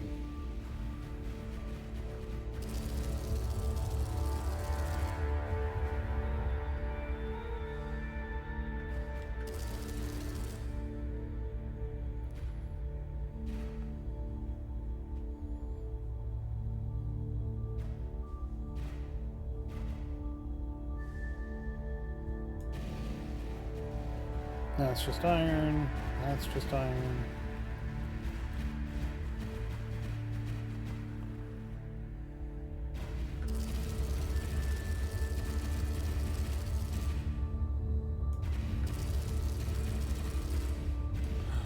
Big ass tungsten. Bigger ass tungsten.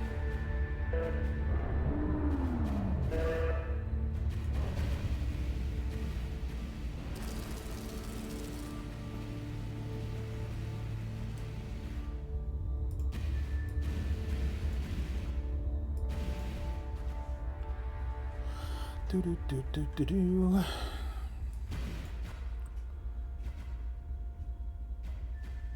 Ass tungsten, you say? Yeah, you know, it's for those really important proctologist appointments.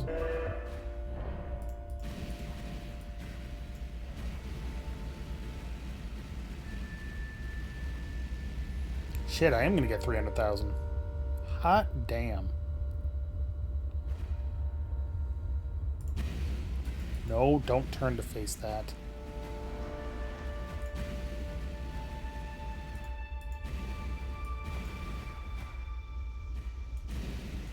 Fucking... I just want to examine what those things are. Fuck. It's fine. It's fine.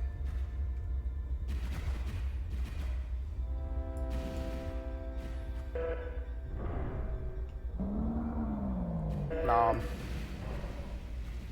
So even with the life pod, which is 150k, we're still getting like $150,000 worth of minerals. That's really good.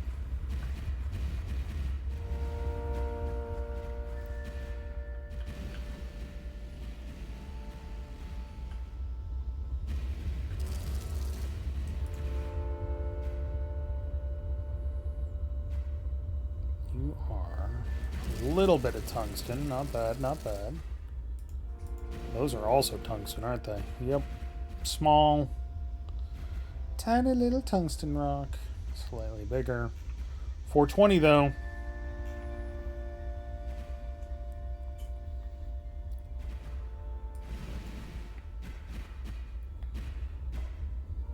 Alright. Let's be stupid. Break the speed limit and head home.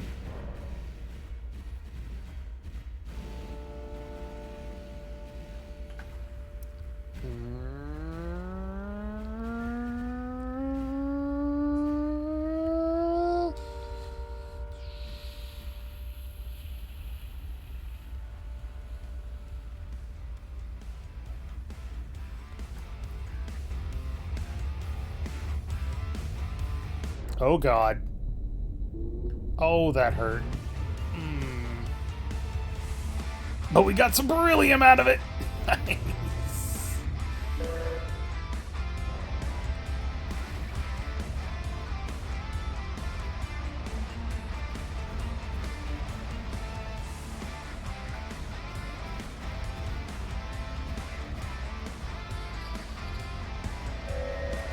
Calculating return trajectory.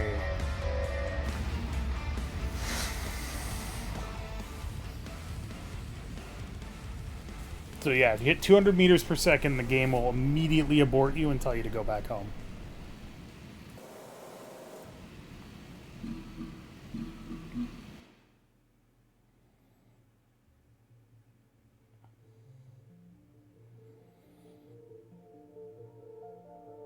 What do you mean only 200,000? The pod was only worth 50,000? Ah, you suck. I was told it was worth 150k. Oh well. You know, considering we ran into something at really high speeds and the only thing we have to really replace is the reactor, that didn't work out too bad. The fading sail is too expensive. The Bald Pumpkin. Vulture Prospector. High stress refit mono mod kit requiring a skilled shipwright to implement. This build reroutes the feeds and power for the 2 low stress undermounts and runs them through the substructure around the cargo bay along with customized consumable feeds. While the combined feeds are adapted to operate any single central high stress mounting, the support structure pierces the habitat, making operating the ship uncomfortable. So it adds a high stress hardpoint. Interesting. Oh, somebody else bought the ship that I wanted. You fuckers suck.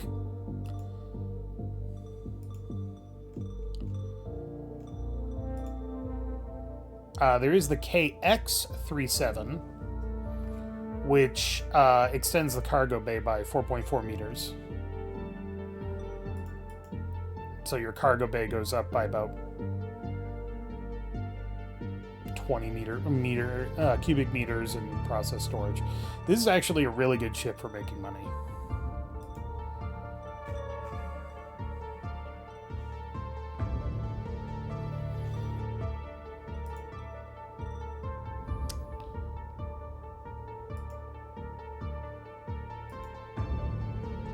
All right. Let's hold off. Services. I would like to get some insurance for $50,000, replace my reactor, and it's covered. Sweet. 2 days. Let's take everybody to the Skydome Resort. Oh, look, they're all happy now.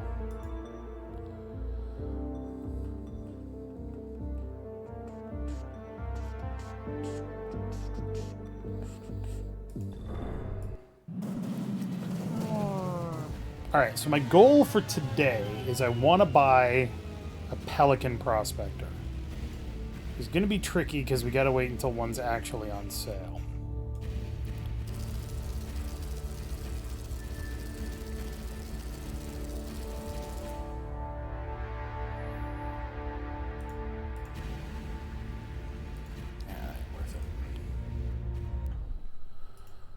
Alright, Astrogator, bring me back to Phage Station Alpha, which is to the north.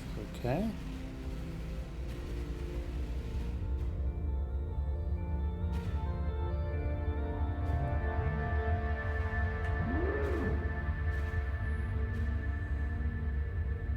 That's a problem.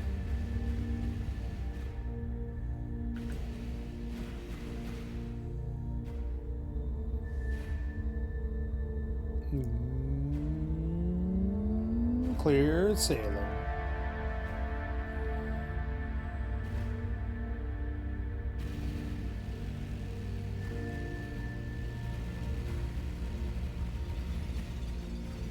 Oh, hell yeah, it's still... Oh, no! No, it's not tungsten rich. I was lied to immediately. This one is, though.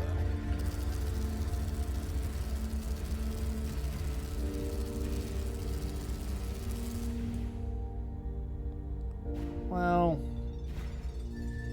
it's not bad.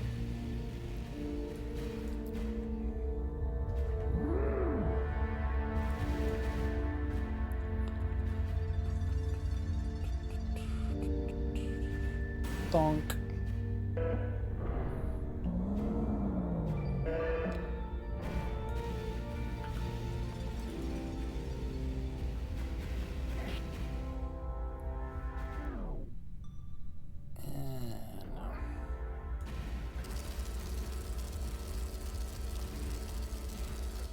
Sorry.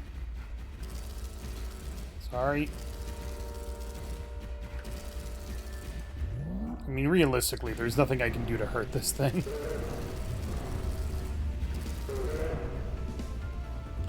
It's a big chunk.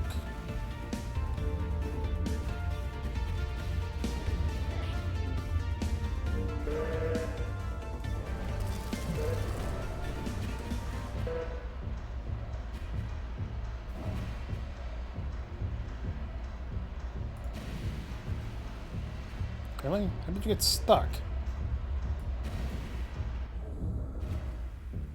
Ah, crap, I got a double rock problem. That happens occasionally.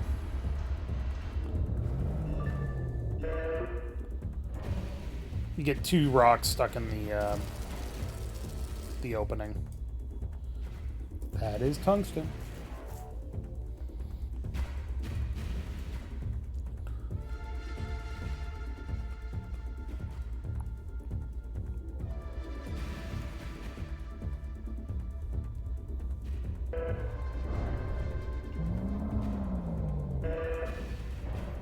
We also do need to buy that salvage subscription for 300,000.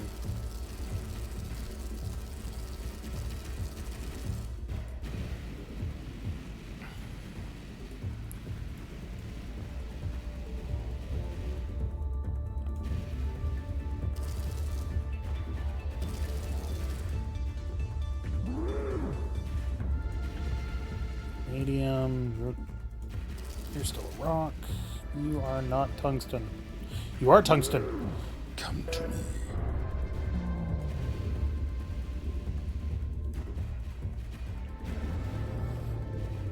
Swamp.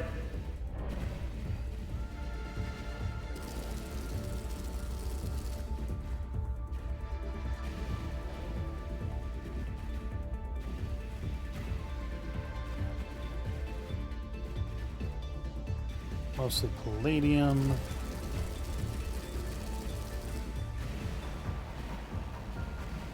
Iron.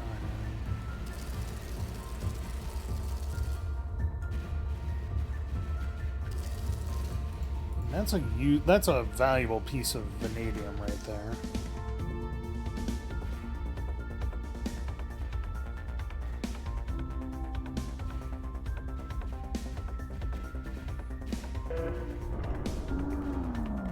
Thunk.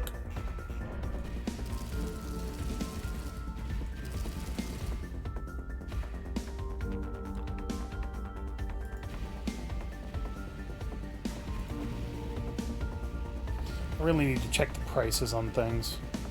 I'm thinking I might be backwards on platinum versus palladium.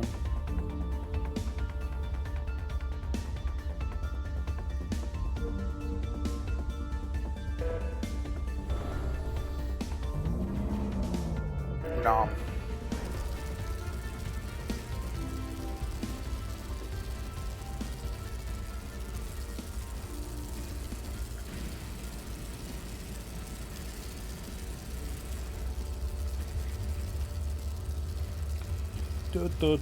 There it goes.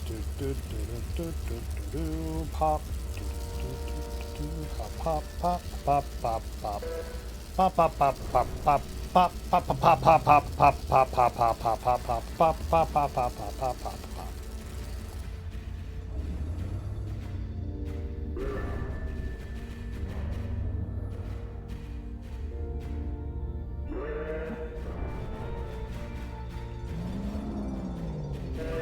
It's not terrible.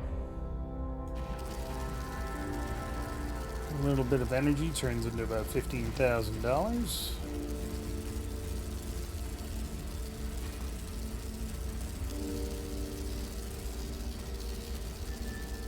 This is horrible mining practices, by the way. This is Kessler event shit.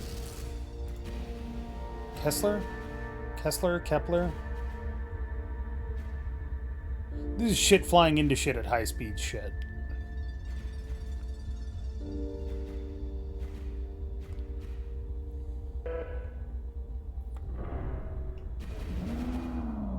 Nom.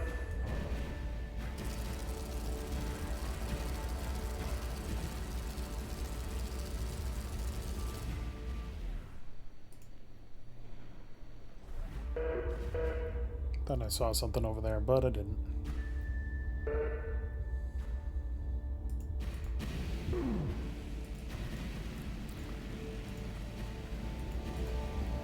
Bigger and worth more.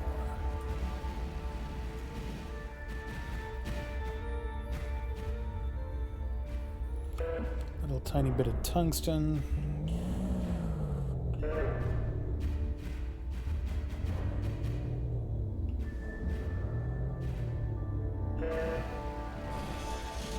Whoa! I did not mean to spin around that fast. If you heard the metal creaking, that's because you just spun so fast that you broke something. Or wore it. Wore it down, at least. You did damage to the damn thing.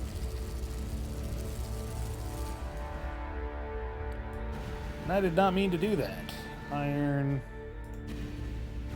You're platinum because you got a high albedo. Yep.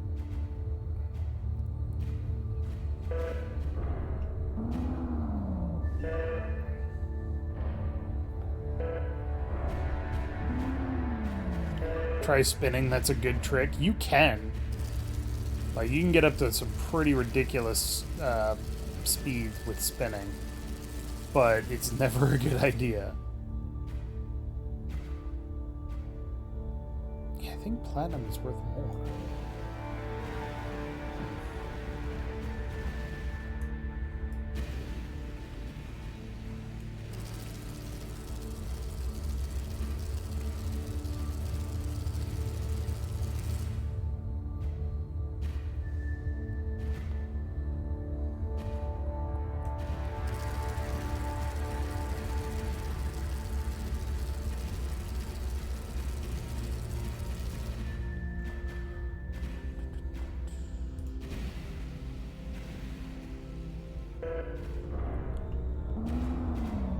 Oh, don't miss the mouth. Now there's somebody else out here. Hi there.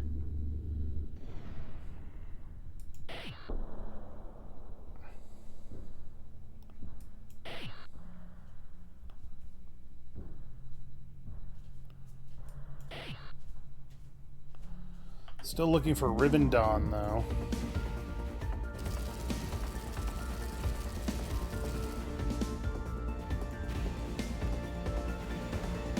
It's just iron.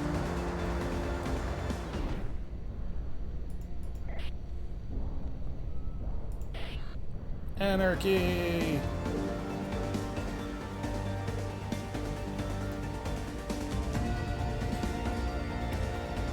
What the shit was that sound?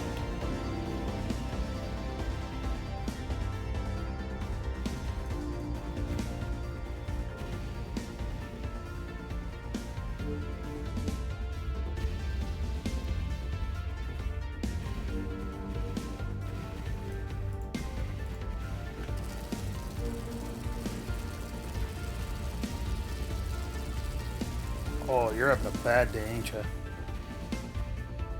Oh yeah, you can't control your spin.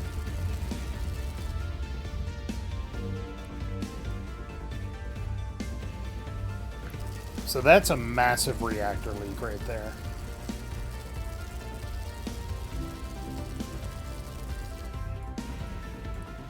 That's what happens when you take a lot of damage and you can't control your venting. So they're trying to regain control and I just keep blasting them. They're not going to have a good time. But they are going to get salvaged. Unless the reactor explodes, which it's gonna. Boom! But hey, at least we can get an extra 50k. Oh shit, there's another one out here?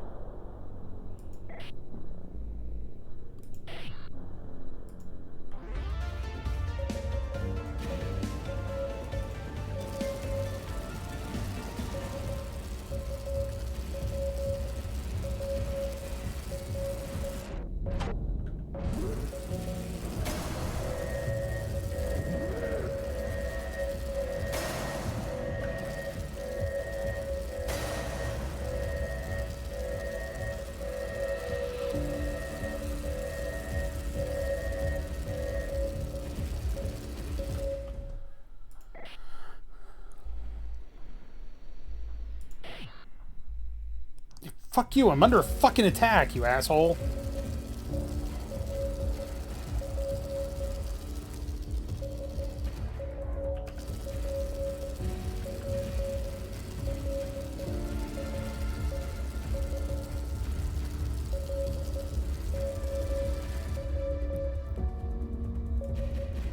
The good news is that my microwave emitter is fucking up their computer, which is why they keep running into shit. And why they're having trouble getting a target lock on me. But they've also fucked me up real good.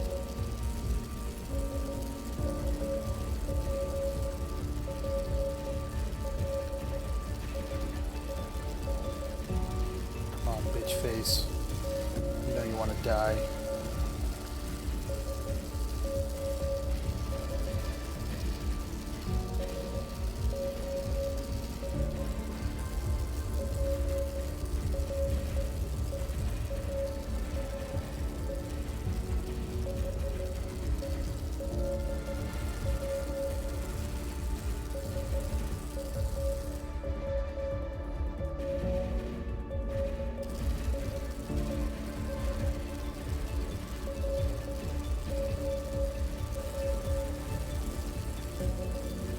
Yep, they're having real trouble actually, like, correcting. I don't think they can even fire their gun at this point. Hopefully.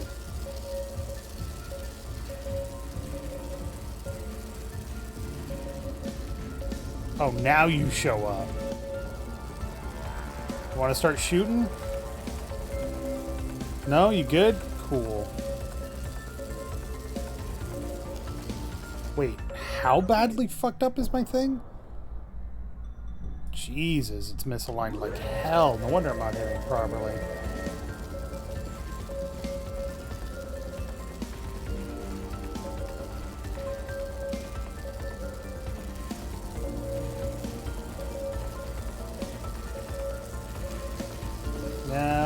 Now I know how the other guy felt, yes, last time we played this game.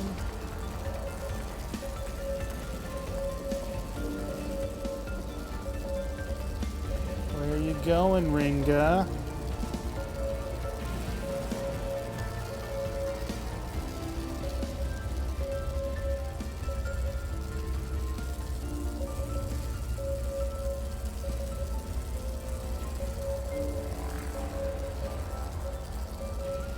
Hey, Juniper Tyrant, you want to fucking kill the guy that's trying to kill me? No? You can kiss my ass.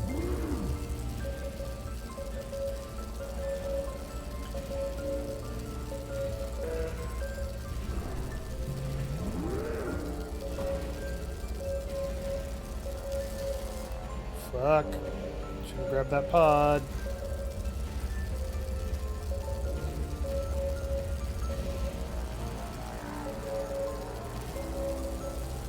Man, if I had a railgun, you'd already be fucked.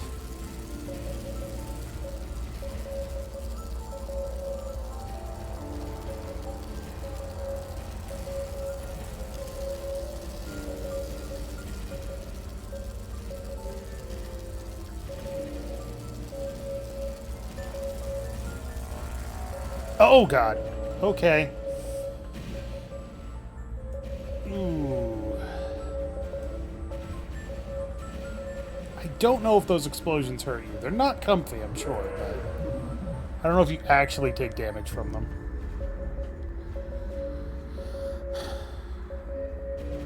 I only liquefied some folk because they didn't actually give up. If you hit them with railguns, they eventually die. And then the ship becomes, for all intents and purposes, a derelict.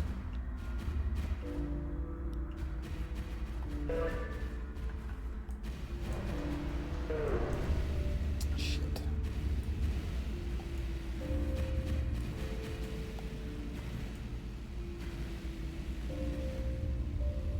An extremely damaged derelict that may or may not explode.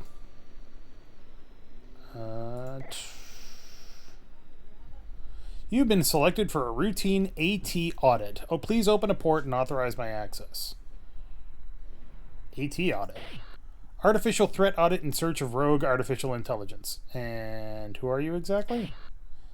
Artificial threat location and apprehension specialist, proudly protecting you from the AT menace. Okay, fine. You can choose to say no, at which point they attack you. Oh crap, I'm misaligned, like, whoa. Autopilot shackles upgraded. Thank you for your cooperation. Don't know what any of that means. Alright. If I get that misalignment down...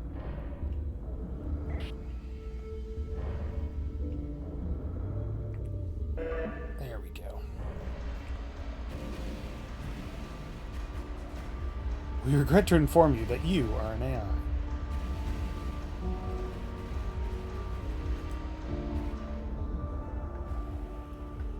Get in there, thank you. Alright, and then how far away is that? Only 1,700 meters, I can grab that. I'm gonna need the money to get repairs after killing 2 fucking anarchists. Certainly doesn't help that 4 of my 8 thrusters are fucked, and 2 of the other 4 are very badly damaged. All knocked out of misalignment. Jeez. Maybe we should fix the reactor leak too. Seems like a good idea.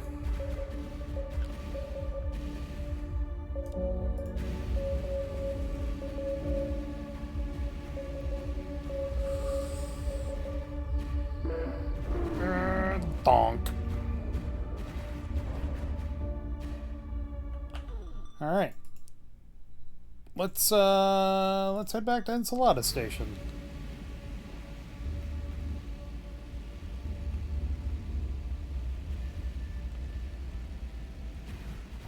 We got a belly full of minerals and dead people. Computer's kind of fucked. It's probably fine. Music will hint at what kind of events are happening nearby.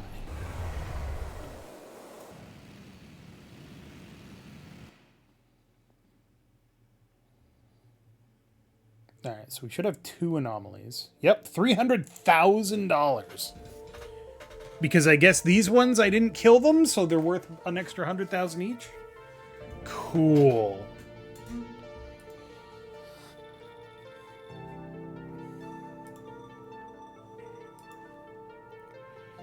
Nope, just an Eagle Prospector. Damn it. Oh, wait. Peacock Processor. No, this is the luxury one. Ah. I don't know what the luxury one does that's better than anything else.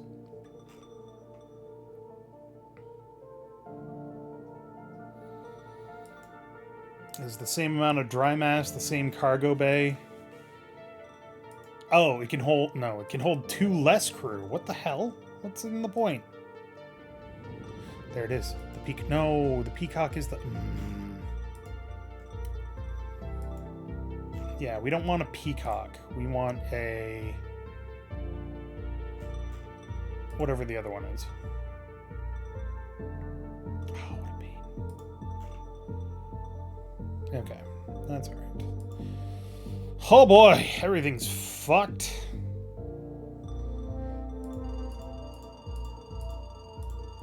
Well, we're insured. Oh, fuck, I shouldn't have replaced that. That was money.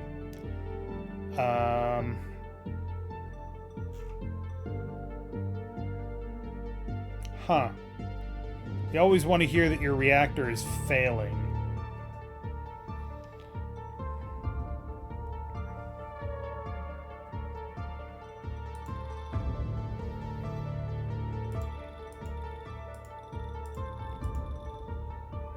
Okay. 5 days. Oh, and replace the computer because we need that to actually work. 5 days? That's fine. That's fine. Okay, 6 days.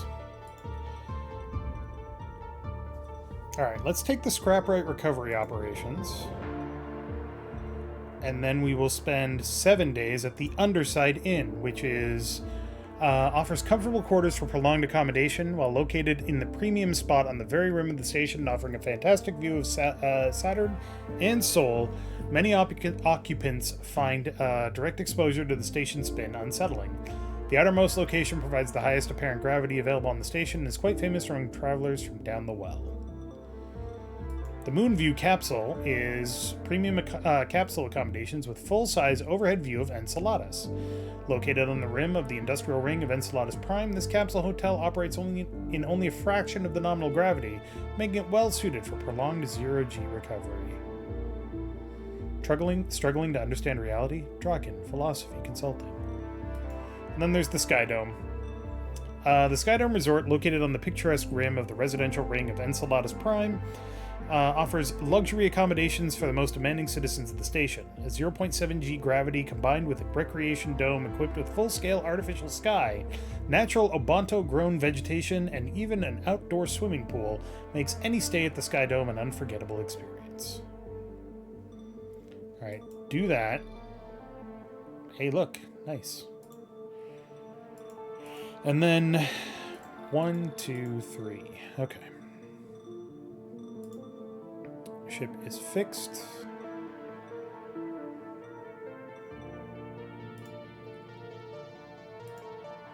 We'll go right back to Station Alpha.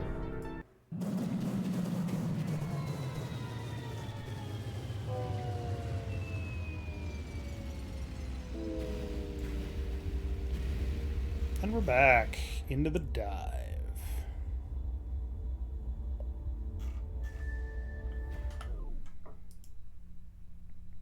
Huh. We missed. We did not get close enough. It's actually down and to the left. Okay.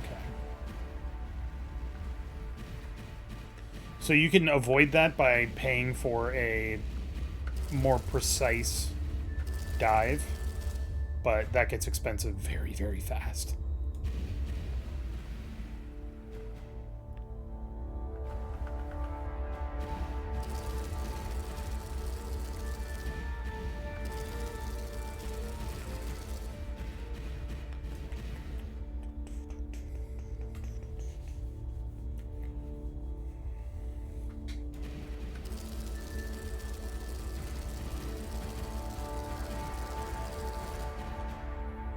Medium. Only want the tungsten.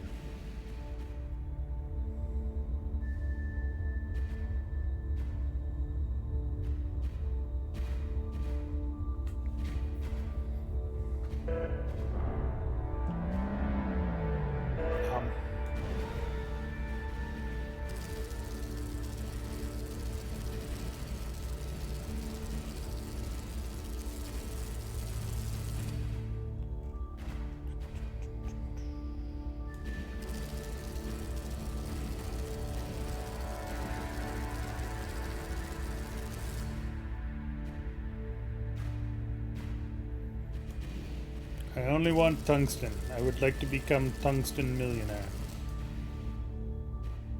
Platinum. It's platinum. Oh yeah, there's actually a light on my ship. I constantly forget that.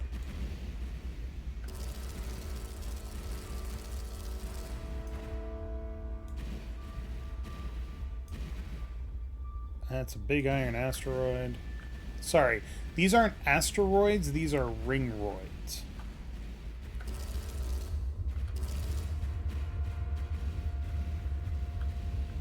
The terminology is important.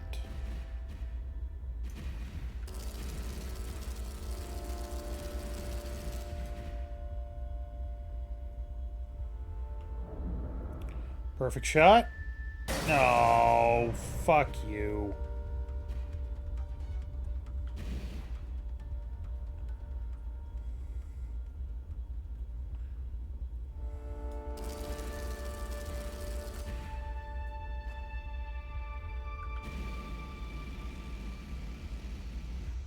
I love games about space. I have no desire to go to space.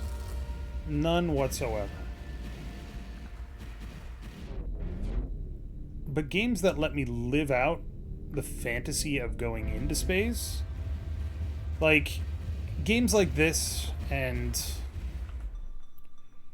Hard Space Shipbreaker, where it's like the blue collar, like how does the universe work Or how does how does stellar travel turn into work for people? Like, that sort of stuff fascinates me.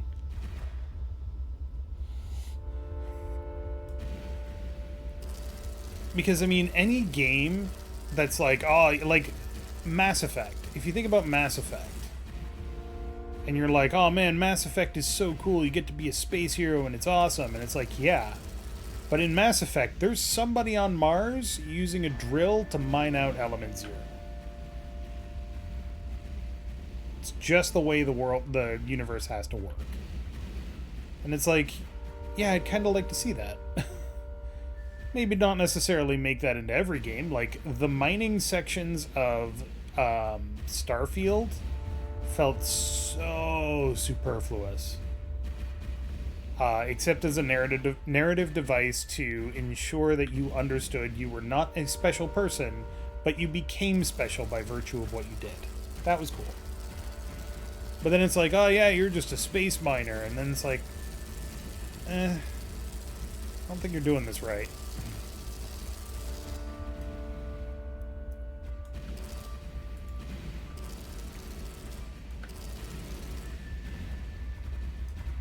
I would struggle to tell you how they were doing it wrong, but I don't think they did it right.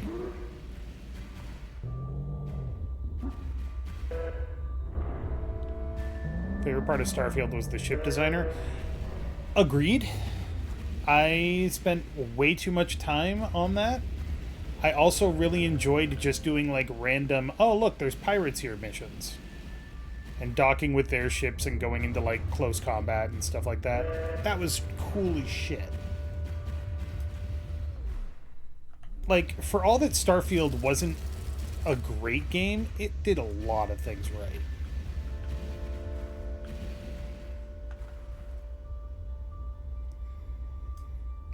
And I say Starfield wasn't a great game, I still played that game for 125, 130 hours. Although, granted, that was during pandemic times and I was stuck in the house.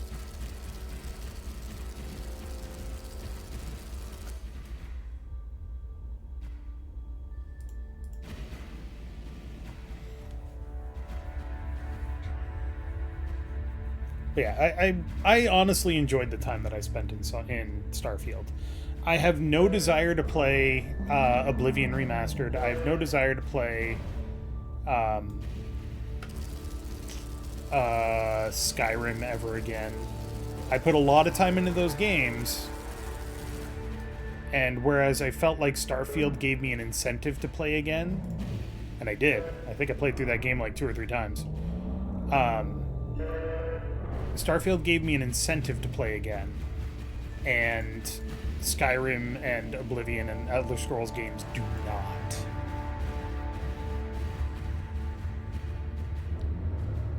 And I have a lot of problems with the Bethesda idea of an RPG. Because Bethesda is really good at making worlds and really bad at making you feel like you're important there.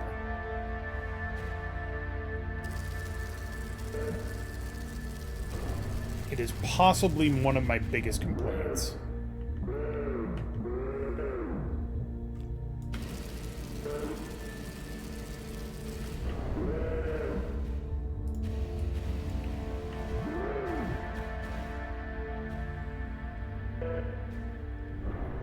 That's why I like Morrowind. You can't do everything in a playthrough. Sure, I'm not talking about necessarily the playthrough itself, though.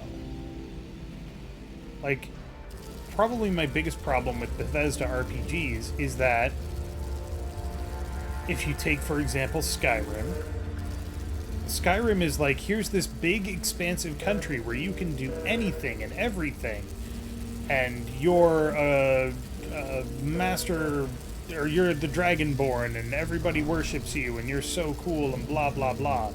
And that's great and all. It's cool. But then they're like, okay, now exist in this world. And it's like, you're not giving me an incentive to exist in this world. You are just saying that the world exists and therefore I should care. And that's not how you do things.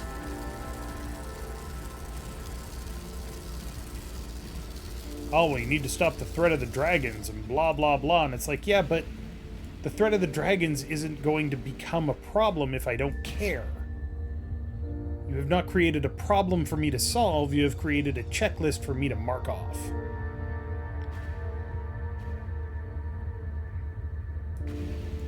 Bethesda worlds lack depth, is what I'm saying. They have a really good surface, and then you kind of cut into them and you find out that there's nothing there. Fallout 4 was really bad about that. Oh, I see you. Beautiful bitch. I'm coming for you.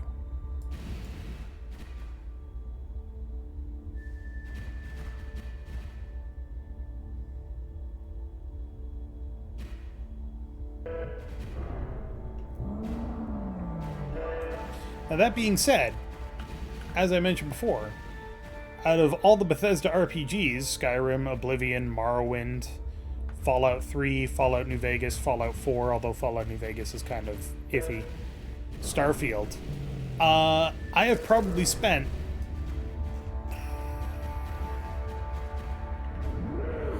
uh, 600 to 800 hours playing Bethesda RPGs. So when I say that they're frustrating and I don't like their design decisions, I still play them, you know. And this isn't exactly a hot take. This is not anything new.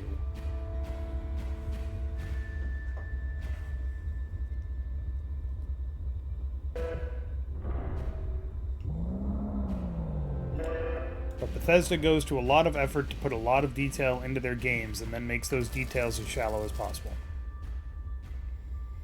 Which is a shame.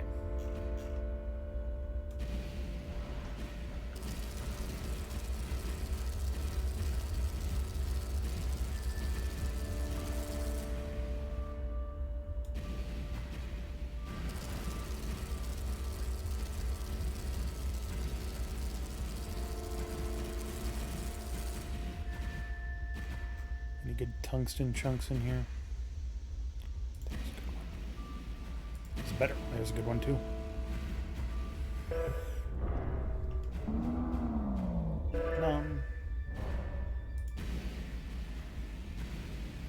Bethesda design's broad, not deep. Yeah.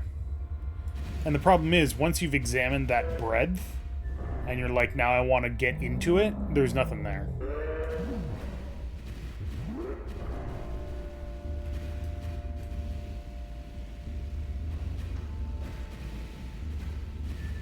I would almost argue that Cyberpunk and The Witcher 3 suffer from the same problem, but Cyberpunk has everything serving the narrative, which gives it the depth that it needs.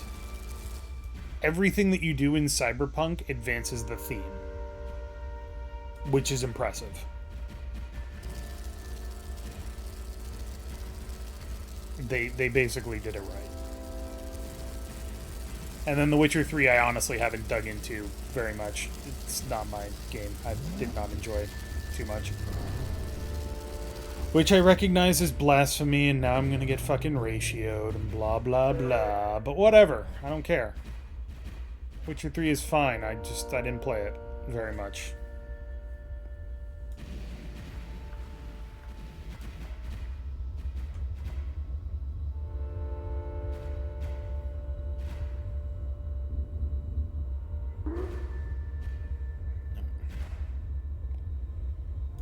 Platinum.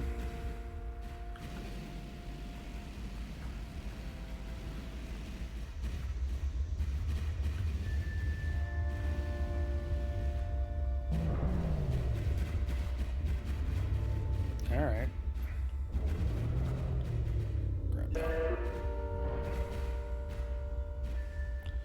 That's an iron roid. That's an iron roid.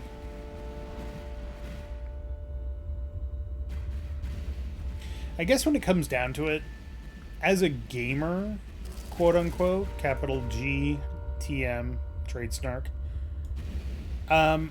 I prefer games that offer a very polished and in-depth singular experience than a game that tries to be like, exist in this world. Like, as an excellent example of that, Drug Dealer Simulator 2. It doesn't try to be anything other than what it is, which is a game in which you are being a drug dealer. Does it really well.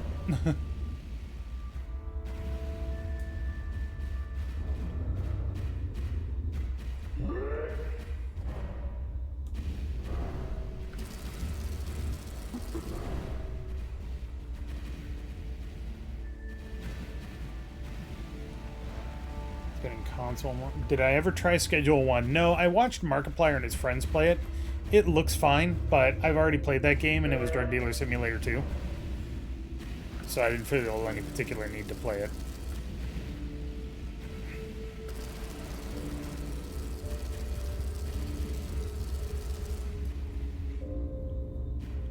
Bye, beryllium. Holy shit, that's a big ass nugget of palladium. It's not a worthwhile nugget of palladium.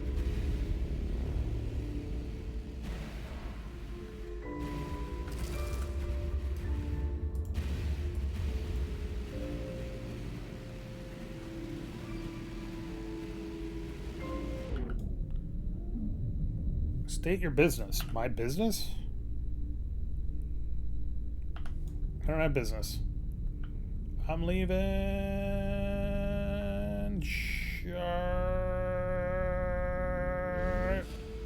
Ow. Sorry, I scraped your meteor.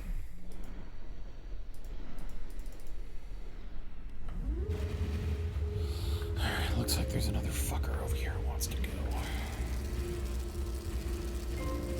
Alright, looks like the station here has drifted out of the tungsten fields. So there's not as much tungsten here as there was before.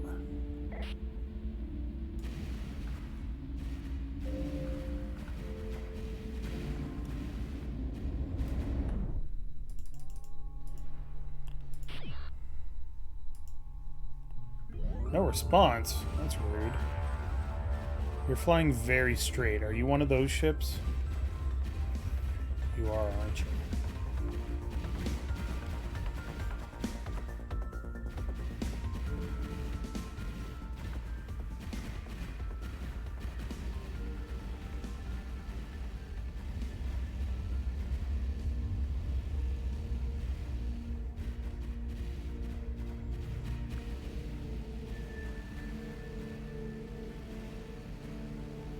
Actually running low on propellant.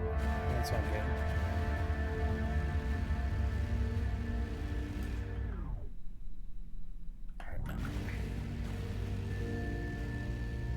It's getting too far away for me to bother.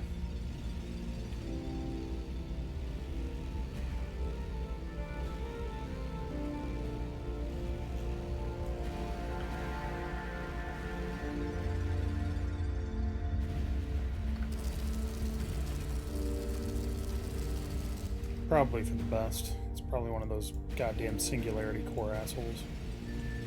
Ooh, maybe we found another tungsten field. We did.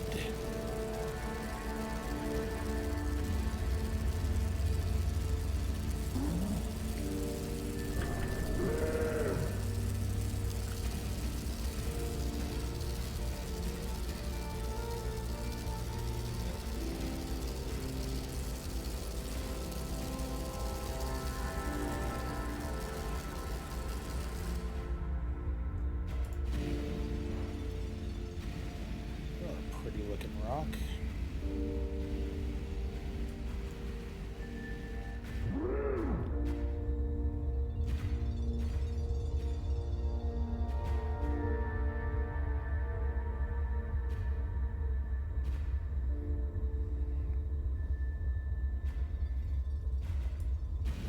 But yeah, like this game gives you some extra stuff to do if you want to do it. But at its heart, this game is all about mining. I'm 100% okay with that.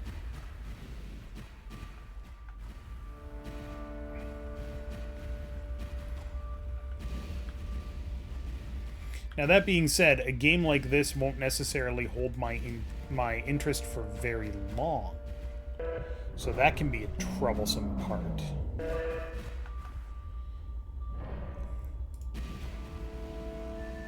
But when I am playing this, I put probably 30 hours into this game already, so it's long is a relative term. Oh shit, that was my neck. Nope, don't care about that one. I want this one.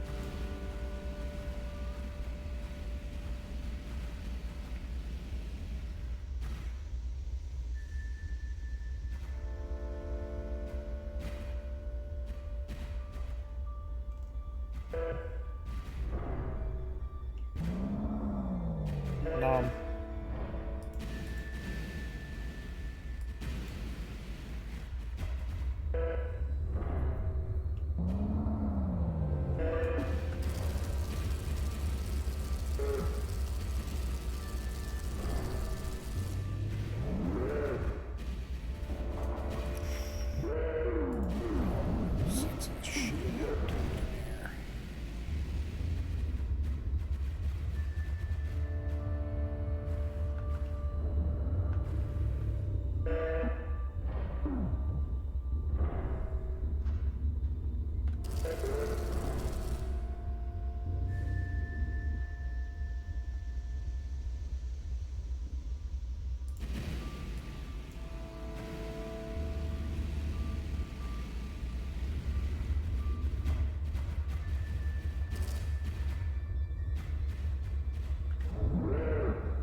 Nom.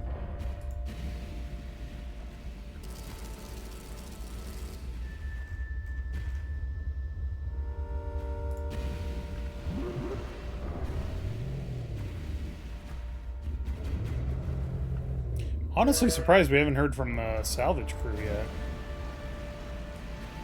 Alright. Transit reserve is starting to get red, which is bad. Nope. Nope, nope, nope, nope, nope, nope, nope, nope. Dodge, dodge, dodge, dodge, dodge, dodge, dodge, dodge, dodge. That wasn't a very good dodge.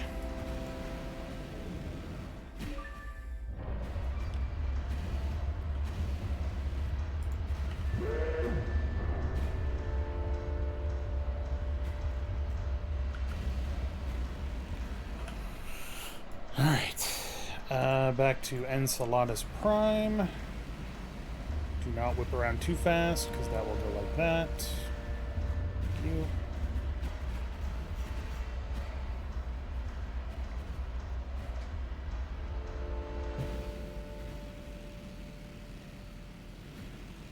Does Space Captain Dave also do high-speed docking? Fortunately, I don't have to worry about docking.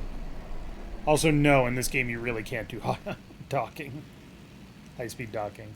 Because if you do, then they grab you with the arm, they try to hold on to you, and you just go shooting off, and your trajectory gets all fucked up.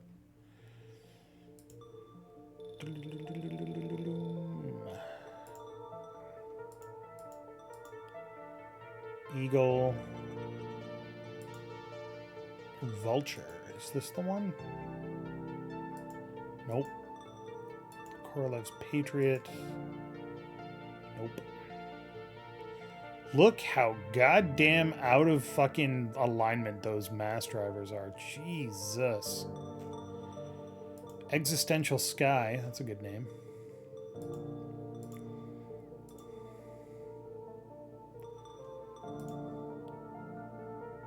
There it is. I can afford it. Almost. I can afford it if I trade in.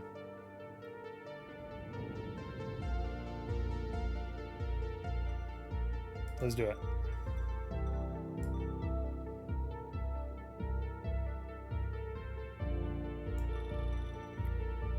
No, the Flying Adventure. Okay, so now we need to worry about repairs. Oh, God.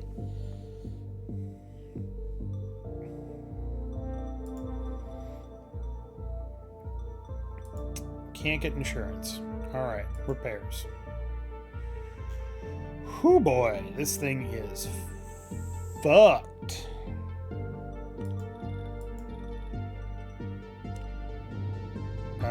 Replace that. I'm going to replace the mass drivers, so I don't need to worry about those.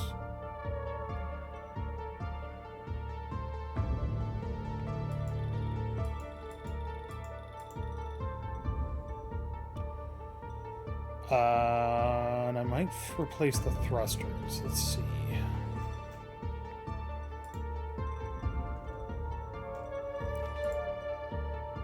Alright, so the mass drivers I don't want. I do want...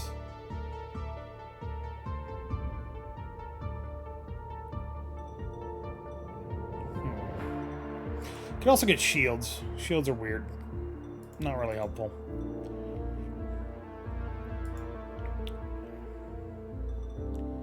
Get me that one. And then you... going to be... that one. Okay. We don't need drones yet. We could, but we don't. Because we need to get nano drone components, and those are expensive. Standard propellant is fine. The reaction control system, I think...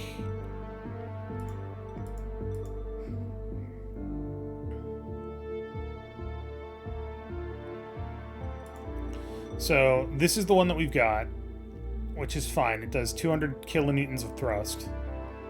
And it consumes 13.3 kilograms per second for propellant, which sounds like a lot, but it's really not that much.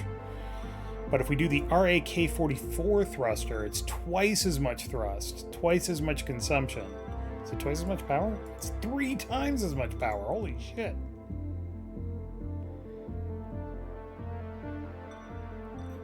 But yeah, that's cool.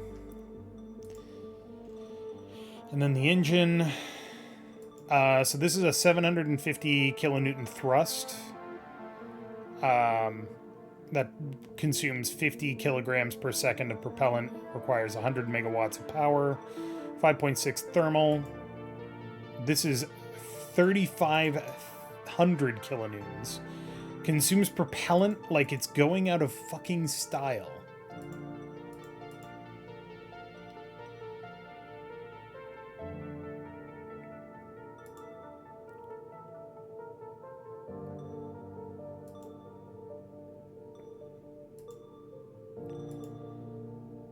This one also consumes a lot of propellant. Basically, the bigger the engine, the more propellant it consumes. It's fine.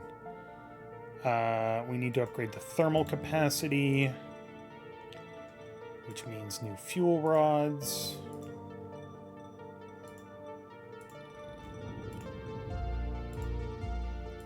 Ultracapacitor is fine. We've already got a twin turbine power plant. And then the cargo bay, which I still can't get the Nakamura.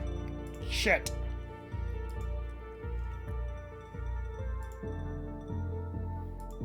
And then I absolutely hate the Eagle Prospector, but we will run it for now, for lack of a better option.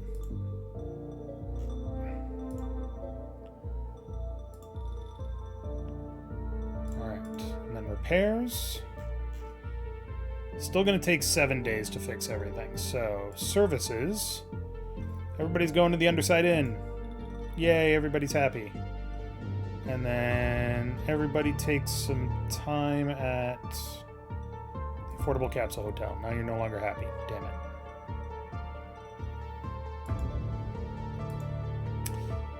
Actually, I can get 2 more crew members, can't I?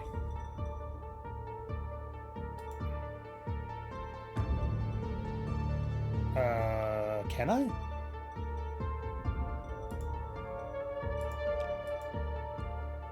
Yeah. 2 more crew.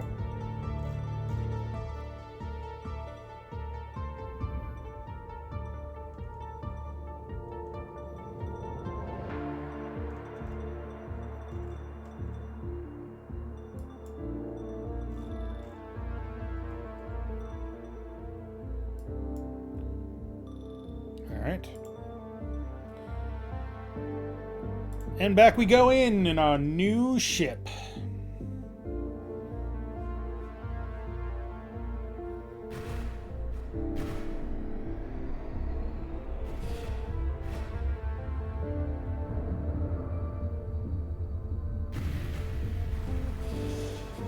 So this is our heads-up display now.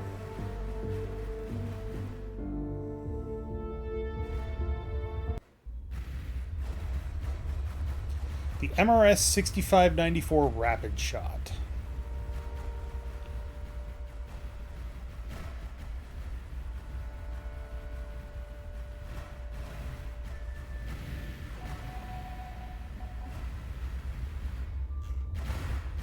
So tell me you can read this and I will call you a liar. Let's turn off the mass driver. So now we turn much faster. And importantly, we've got a way bigger cargo bay.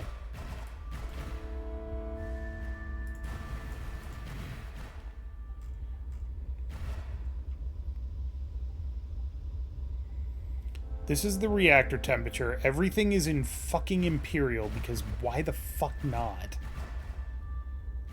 Ugh. We no longer have the manipulator arm, so we can't use that anymore.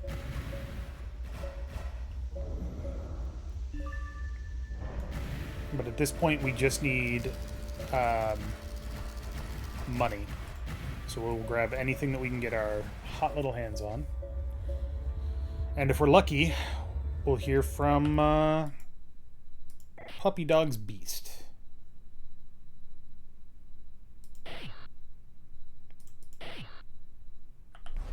Hopefully we'll hear from Salvage Ops, because they should be contacting us shortly.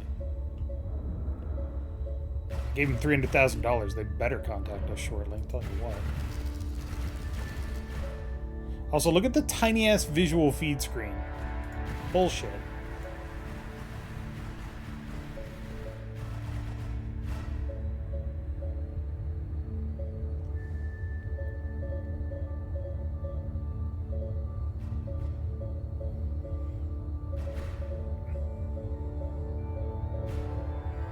Everything's in cubic feet instead of kilograms. Ugh.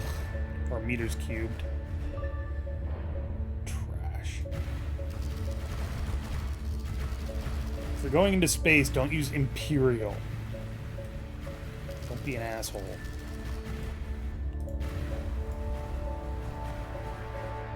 That's not worth it. Why am I chasing after that? So yeah, now our ship is much zippier.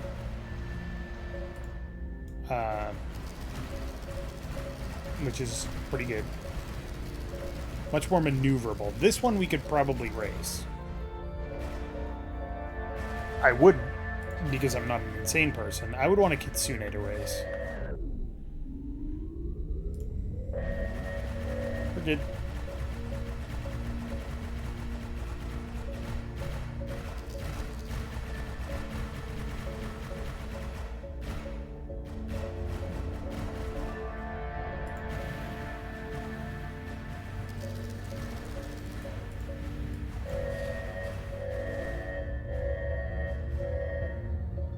I don't know why it was beeping at me. That was slightly concerning.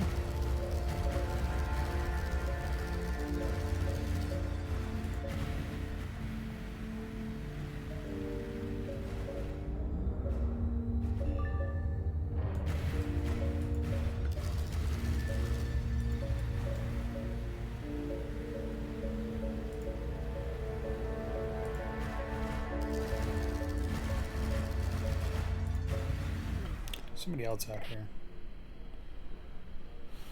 Caleb. Victoria, you're flying with Rapid Shot now? Playful Tide misses you.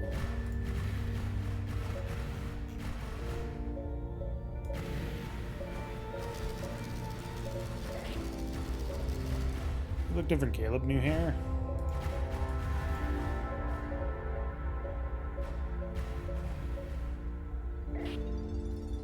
Just age, Victoria. Something big at the edge of our LiDAR range. Deeper in. Alright. Let's go check that out, actually.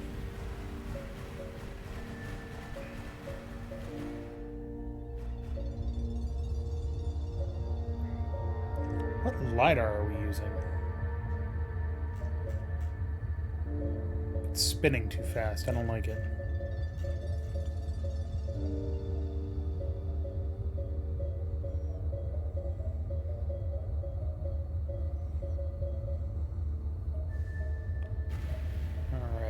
Ooh, it's a moonlet, and it's got a person on it. Now, you'll see why I kept the mass driver. Or added a new one. Hi. You can't outrun me. Alright.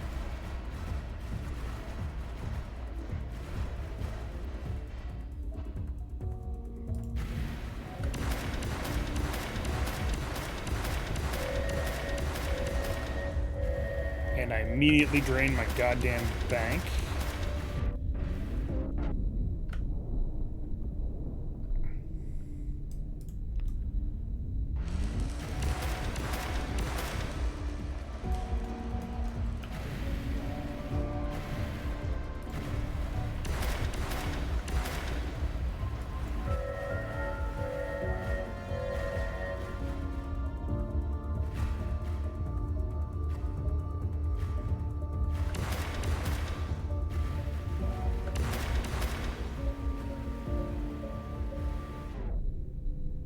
Don't.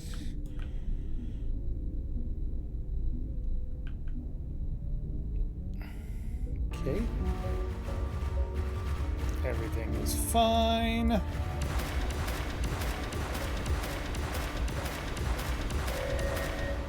Alright, cool. It's dead. That's why you keep the mass driver.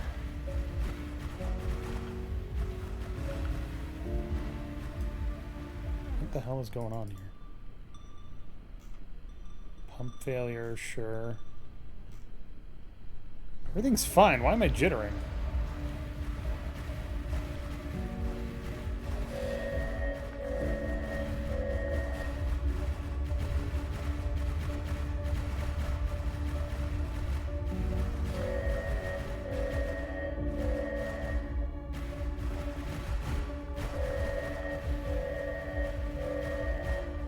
Why do you keep bitching?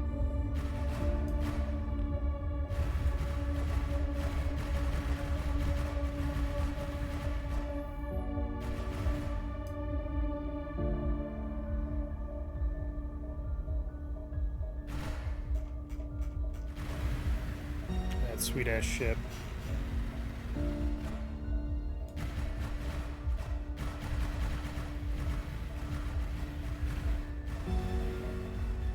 I need to get a fly-by-wire system. That's what I need to do. Okay. That's fine.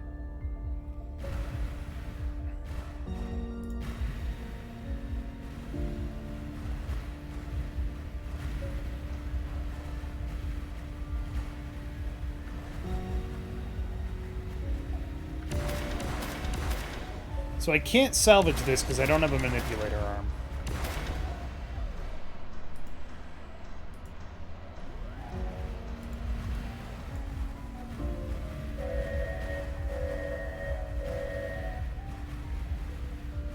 Ooh, big hit.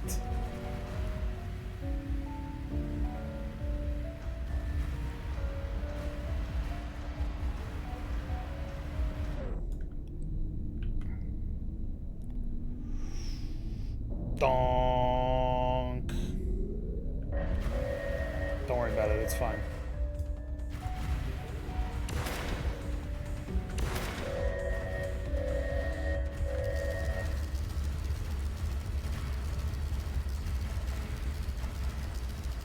I don't think I can salvage it. Oh, no, definitely can't salvage it now.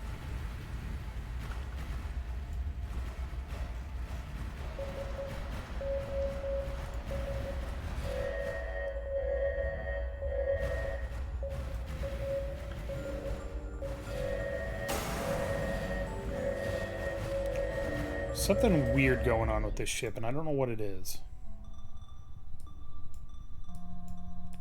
We're just really jittery.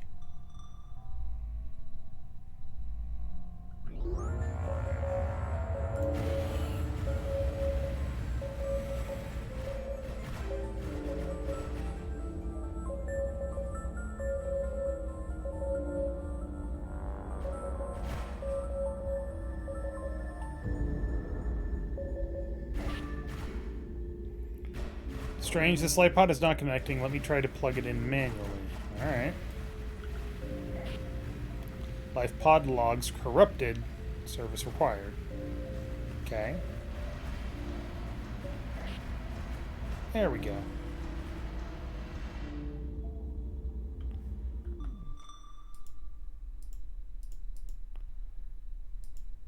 Weird.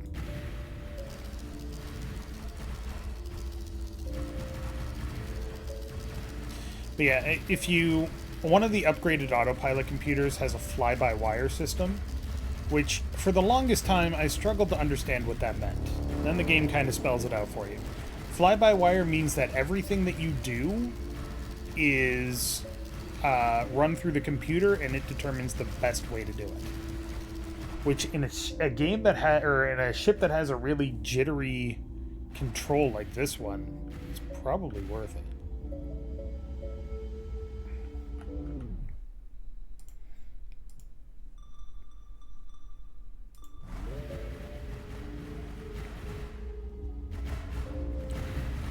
Let's head back to Enceladus Prime so I can get that, because it's kind of necessary.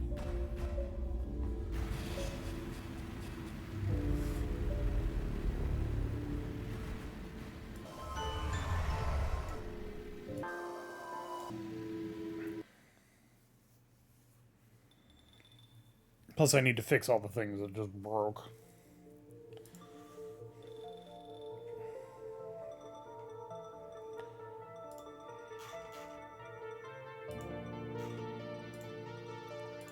This one.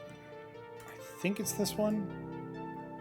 Yeah, fly-by-wire. Reroutes all manual thruster input through the autopilot. Dynamically computes the most performant thrusters to perform any maneuver. And then this one does everything. We're going to get this one.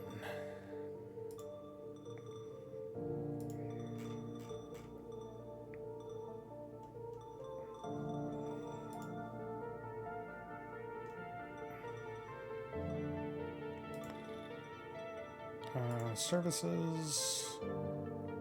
Still got it available for 3 more days. We've never heard from them. They took my money and fucked me over. Bunch of assholes.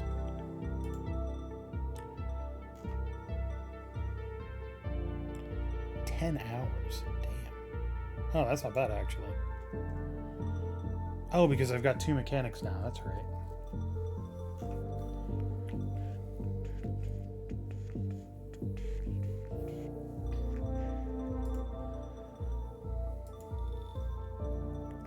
Alright. Well, I've achieved my goal for today, which was to buy the Eagle Prospector, which is a good ship. And for now, I think I will call it here. So as a reminder, I will not be streaming next Monday, because next Monday I will be unavailable. However, I will be streaming this Friday, Final Fantasy XIV Friday, so make sure to check that out. And then Adventure Select is not this weekend, but next weekend. And I also may stream during the day sometime next week, possibly a Tuesday, but we shall see. But thanks everybody for watching. Have a great night. Have a great week. And I'll see you next time.